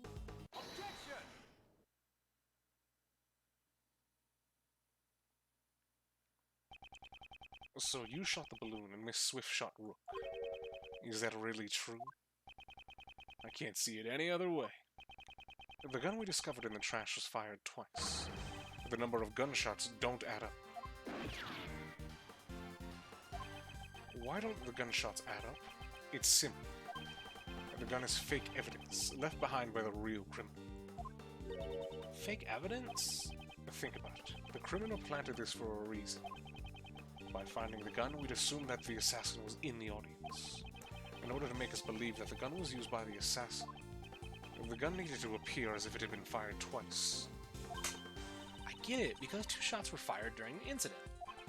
However, we proved that the bullet that hit the balloon did not come from this gun.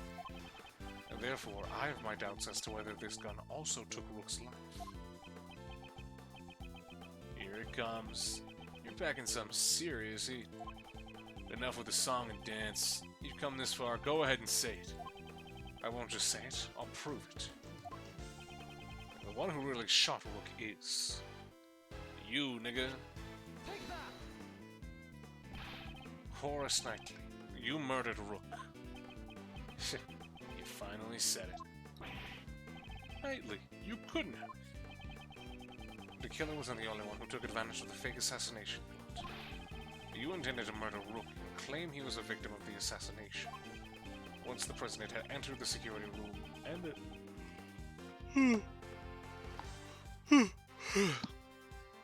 the door to the plane was closed, only the victim and Knightley would have been left in this room. And at that moment, you fired a third bullet directly at Rook. Objection! Yeah, hearing the, now that I've heard it a couple times, you can tell that the vocal quality, not even the vocal quality, but the audio quality, rather, it's not the same as the objections that Miles throws out. It sounds like a different dub. Which isn't a bad thing, but it's just noticeable. A third bullet. Only 2 gunshots were heard. The numbers don't match up. Objection! The plane's walls are soundproof. If the door was closed, the gunshots would not have been heard outside. But wasn't the president in the next room? That's true. The president may have heard the gunshot. Mr. President, did you hear a gunshot? I didn't hear any gunshots. But weren't you watching this room through the security cameras? The cameras in this room aren't usually turned on. I turned on the power after I entered the security room. So you didn't turn on the power immediately after entering the room? No, actually, I... What is it?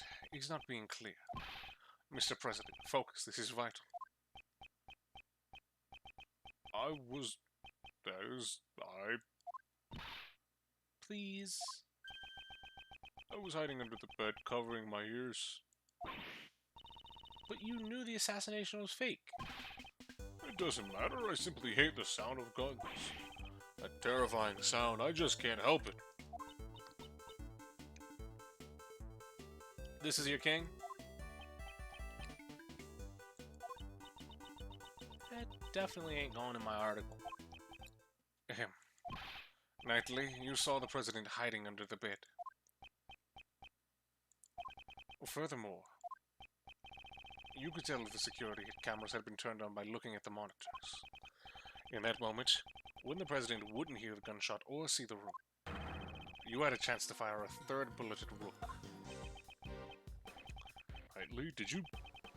Really? You deceived me? Hey Lang, wanna start a coup? Hey! You really think I killed that moron? That's cold, Mr. President. Have a little faith in me. The bodyguard who's risking his life to protect you. I want to believe you, I really do, but...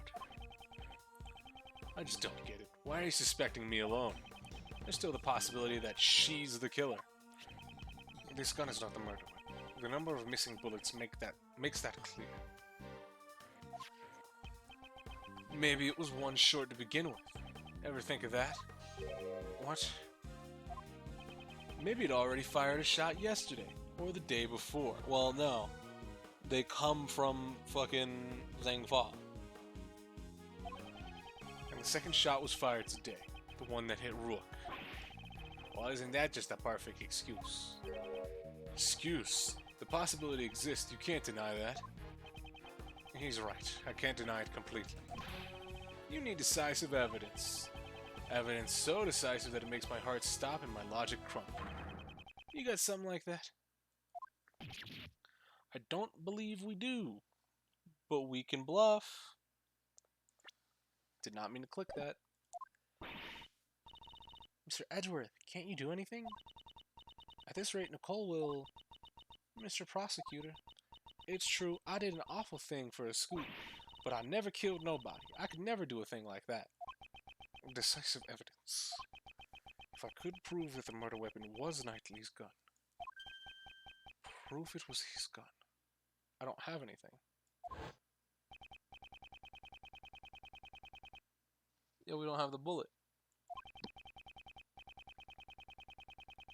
Unless somebody finds it. Give Missile a scuba suit. He might be able to find it. If we can find the bullet that took Rook's life, we can determine which gun fired the shot from the ballistic markings. If you got no evidence, then we're done talking. Objection! Uh-oh. I didn't select that one. Hold it. What? You don't seriously have decisive evidence. Naturally. That's a big joke. Well, come on now, show us. What is this so-called evidence? The bullet that took Rook's life. That's the decisive evidence I need. This evidence... Do I have it? I don't. I don't have it. Okay. It's game over, man. However, it is somewhere in this room. What? The bullet that killed Rook passed through his body. So where did the bullet go? Earlier you explained it like this. Yep. It'd be dangerous if you hadn't worn that bulletproof vest. However, now that the fake assassination plan has come to light, we know that the bullet in the bulletproof vest was prepared earlier. So then, where did the bullet go? Interesting. Very interesting. Do you have the answer? Do I have evidence that shows the location? Yes. The shattered, monitor. Yep. In this room, there is one thing that's clearly missing. Something missing? You sure it's not your brain? Sick fucking burn, horseman. I'd like you to take a look at the rack of security monitors. It seems you've noticed, Mr. President. Among these images of the plane's surroundings, only the feed from the right side of the plane is absent. That's what's missing. A single monitor. Oh. Mr. President, there was originally a monitor here, wasn't there? That's right. Why is there a stuffed toy now? That must have been put there to hide the empty space where the monitor used to be. Why is the monitor missing and where did it go? Why, undoubtedly, because it was hit by the bullet. In order to make us think that the bullet really hit the bulletproof vest, it would be a problem if another bullet hole was discovered. Then where did the monitor go? Where? This is actually a really fucking good, plan, a murder plot. Where? It should be hidden somewhere inside this plane. There hasn't been a chance to dispose of it outside since it was shot. Detective Gumshoe, search this plane. Roger that, sir. President Wong, You said extraterritorial laws apply to this plane. I will allow it.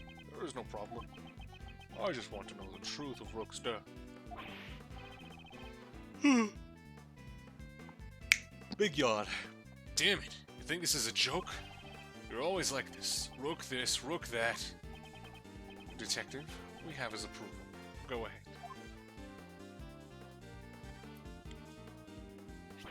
Mr. Edgeworth, I found it, sir. Good work, Detective. Now let's extract the bullet from the monitor. Do this here and do that. I got it. Well, it's definitely stained with blood.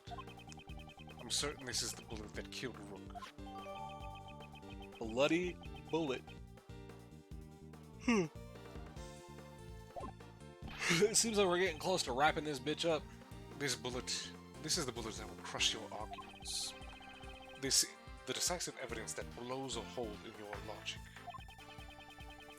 If the ballistic markings on this bullet do not match the gun found in the audience area, Miss Swift will be cleared of suspicion. What's wrong? Cat got your tongue. Detective, we need to examine the ballistic markings. Send the gun and the bullet to forensics. Roger. You should be able to find clear markings on the bullet, sir.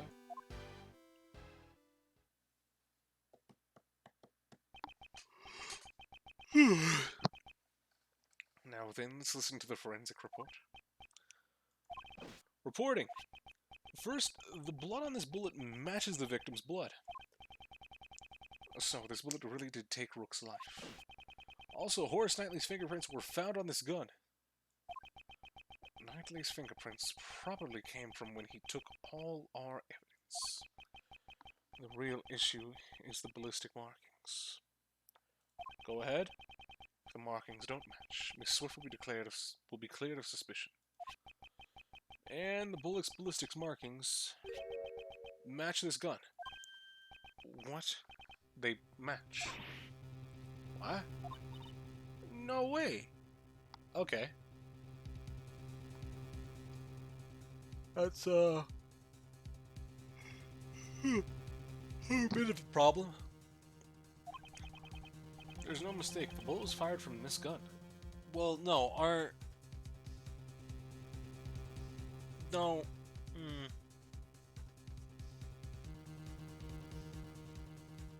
Unless he swapped his gun, right? That's actually his gun? And the one he... Well, yeah, no, the easy answer to this is, hey, Knightley, let us check your gun real quick. What? That's strange. Looks like I was right after all, naturally. Did you really think you had me cornered? You misread the board. I'm gonna yawn again, man.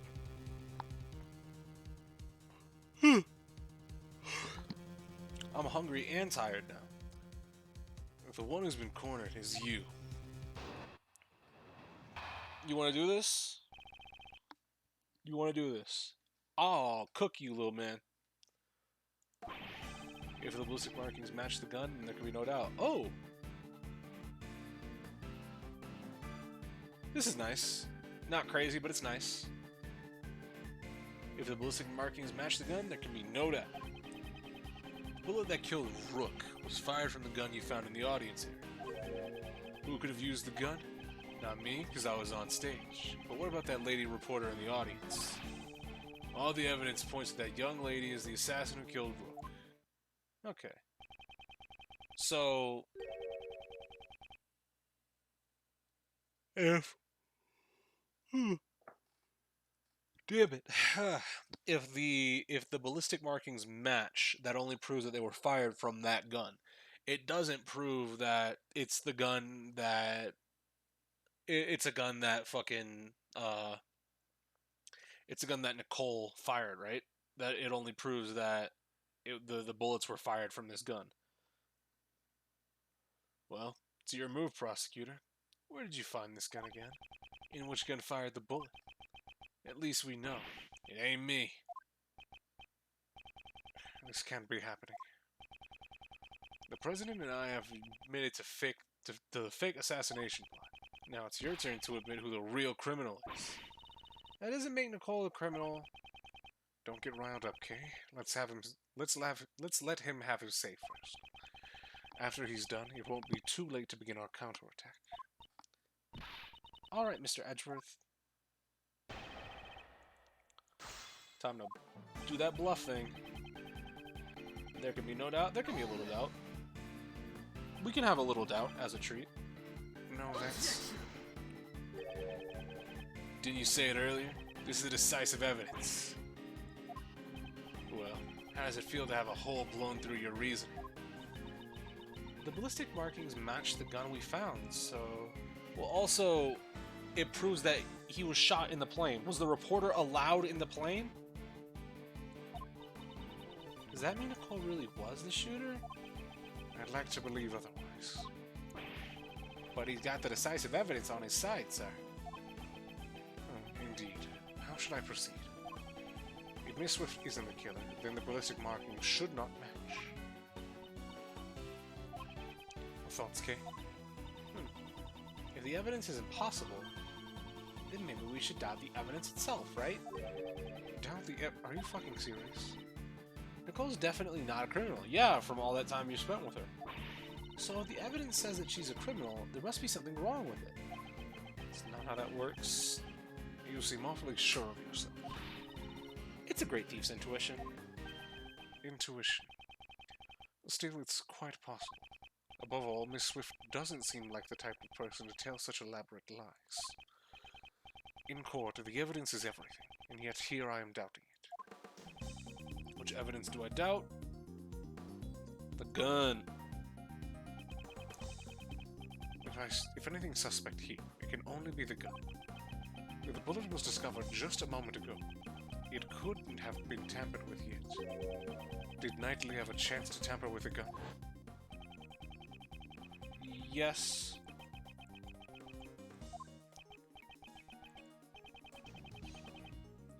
We literally gave him every single piece of evidence we had.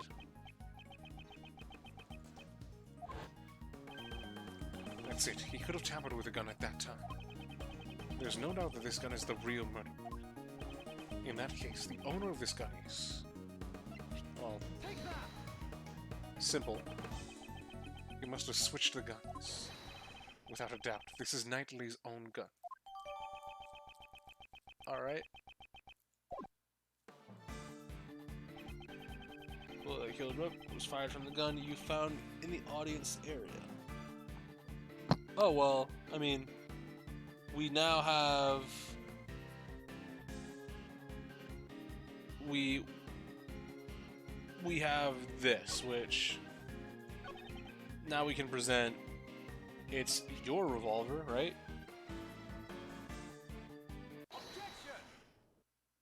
Okay, HP bar went away. Neat. Knightley, you fiend, you switched the guns. But the gun that matched the ballistic markings was yours all along. Interesting choice move you've made there. The switch occurred at the time you seized the evidence. When we were arguing with the President over the investigation notes. You attached the laser sight from the gun found in the audience area, and attached it to your gun. Then, when you returned the evidence, you gave me your own gun. Did I do that? So what you're saying is that I knew you'd want to examine the ballistic markings. Indeed. Staying one move ahead of your opponent.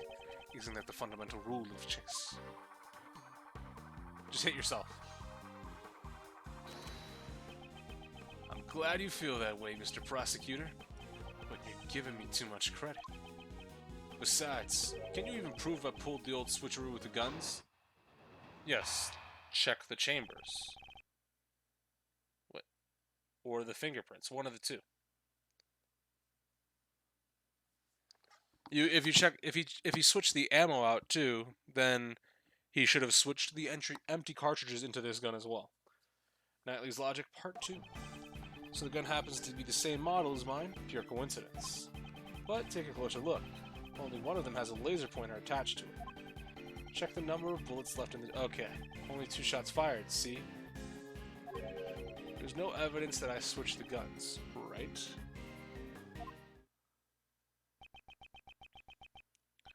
Giving you too much credit. That hardly sounds like something you'd say. Guess I'm just more modest than you. Well, except when I'm in front of a chessboard.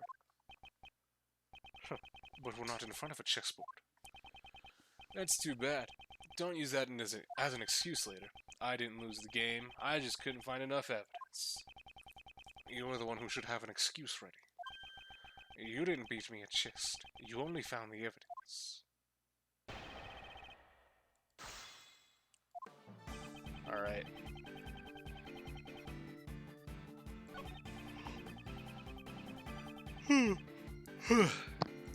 Jesus Christ. Check the number of bullets. 2 shots fired. There's no evidence that I switched the guns, right? Right? Well... Objection! Especially if you switch the rounds around, there would have to be fingerprints because you're not wearing gloves right now. That evidence is this. You call that evidence? Prosecutor Edgeworth. You're trying too hard. Certain traces were left on this gun. Traces that proves that this gun belongs to you. Show it to me. What kind of piece you got? A rook, a bishop? Better not be a pawn. The traces Knightley left on the gun are... fingerprints. You left your fingerprints here on this gun. Objection! Fingerprints? That should be expected. I handled the gun earlier when I seized your evidence. Of course my fingerprints are on it. Objection! But you had to swap the bullets out. But what if the fingerprints are in a place that they should not be? That's not possible. Allow me to show you. There is one place where your fingerprints should not be. This piece of evidence will deal the final blow to your king. You mean the only blow to his king? Also, on the top screen, who is that all on there? I can tell we've got Miles in the center. We've got Kay to the left of him. We've got... Is that supposed to be Gumshoe on the far left? And then the 2 people on the right, I don't know. But either way, I digress. Your fingerprints should not be on the bullets. Here, Detective Gumshoe, please look at the cylinder.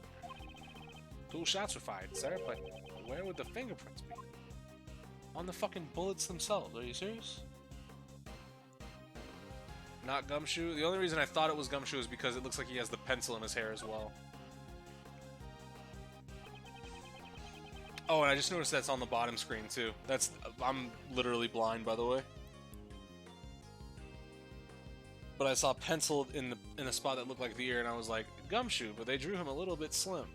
Because Gumshoe is not that slender. Gumshoe is a little bit of a stocky man. Looks like a hat. Yeah, that too, I guess. However, if all you did was switch the guns, you would have been found out right away. That's because the number of bullets fired by the two guns are different. Yeah, and I assume the way I was looking at it, I thought the pencil, like, the tip of it was sticking out the back. Or, like, it basically inverse the way he has it right now, so that the bottom would be towards his face and the top would be towards the back of his head. So yeah, no, it's not Gumshoe. So we really only have Miles and Kay on that screen. A gun found in the audience area had fired 2 shots, sir. Then what about Mr. Knightley's gun? He fired 2 shots at the balloon when he was on stage. And later 1 shot to kill Rook. 3 shots in total. Not counting the number of shots he's fired since then. And after each of those times, you would reload the bullets. Tell us, Knightley, were you wearing gloves when you were doing that? Officer, in your report over there, where were Knightley's fingerprints found on the gun? Sir, the prints were just found on the outside of the gun. And they were also found on the bullets as well. If all you did was handle the evidence, why would your fingerprints be on the bullets? That's... With this, it has been proven that you switched the guns. The gun which fired the bullet that took the victim's life. It belongs to you, Horace Knightley. You're the one who stole Rook's life. You are the true assassin. Well, no, we need to prove his motive, because it's not like he fucking stated that aloud for us. Shake that head. Yeah. Checkmate.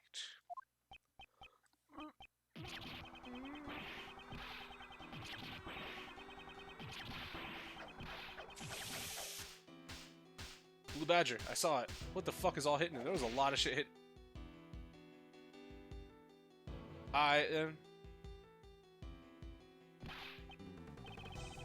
Should have been made leader. Me! Look, that piece of scum. If it hadn't been for him, I would have had complete control over everybody. My assassination plan, it was perfect. My plan was perfect.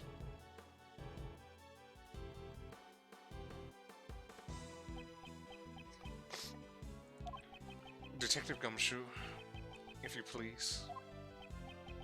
Roger that, sir.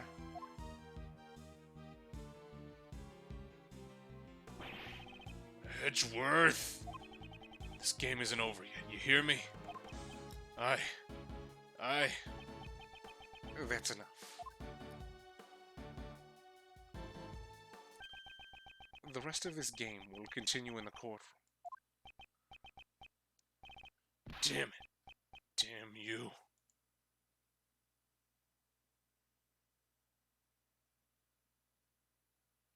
Drug.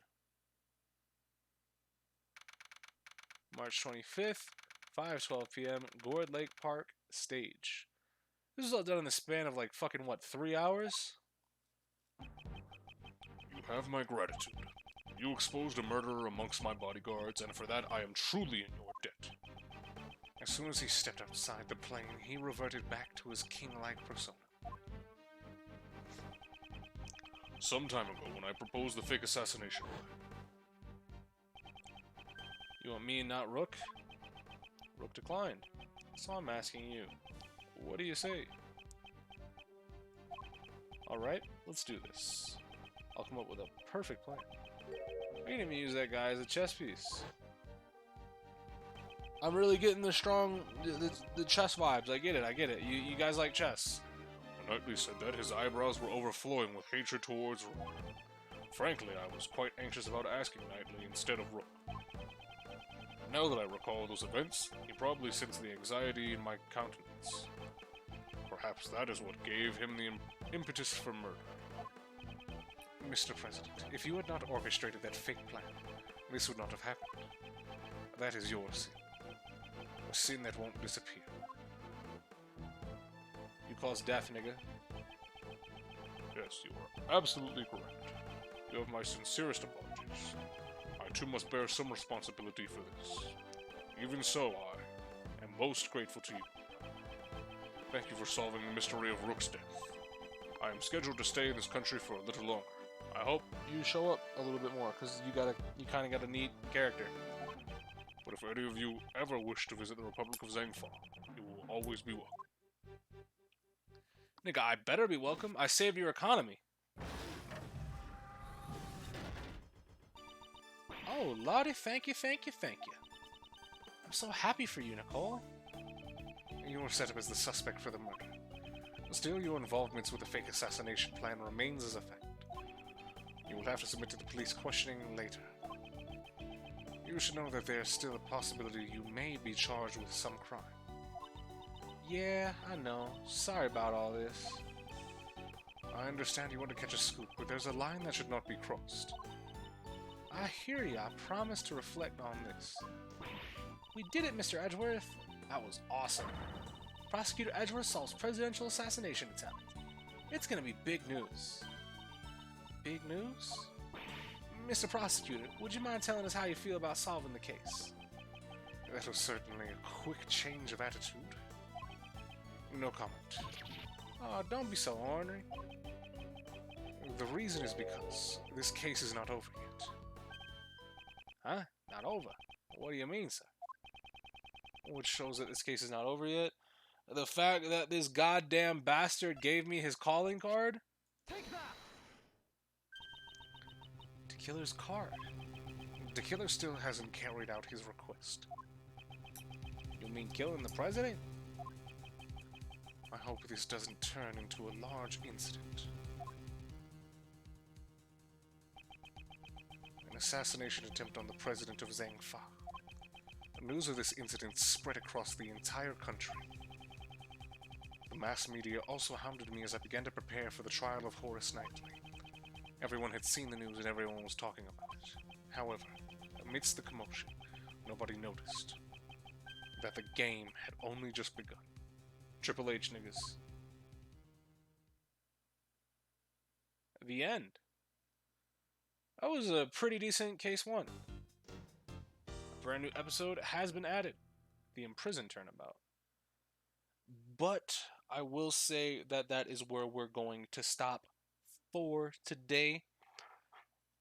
Thoroughly, it feels like it's more of investigations. Watch the preview for the next case. Do I get a preview for the next case? Little fucking anime intro? Or not anime, but I guess the fucking little cutscene. The Imprisoned Turnabout. Let's check it out.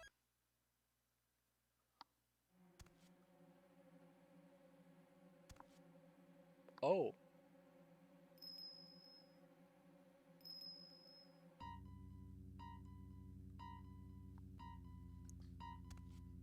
Yeah, this is just Spooks McGillicuddy all over. Oh, lights flickering.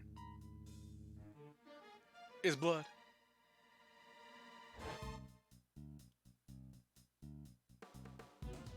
What? What?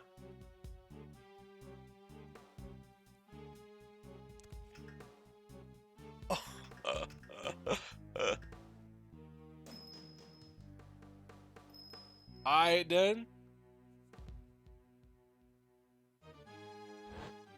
What?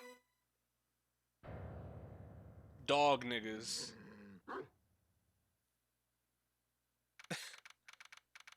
Ah, we are in the detention center. What the fuck? Please tell me I get to save. Fuck.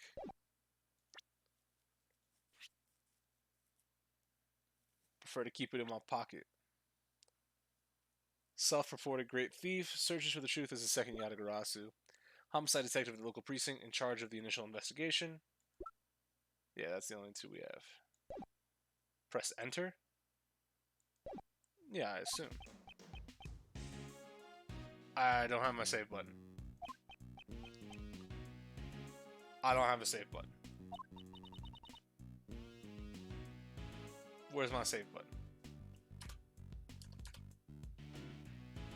It should be select. Well, let me look at my config. Where my control config?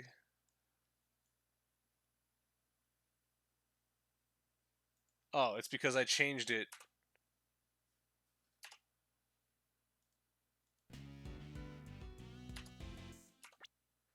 Yeah, it's pause, it's start. Kind of wish I just had a save button though. All right. So, decent cliffhanger. We end it with the guy we just figured out killed his partner getting smoked in prison. So with that, we will be coming back to that tomorrow. But for today, I'd like to thank you all very much for coming out. I'll have to catch you guys tomorrow. But until then, peace.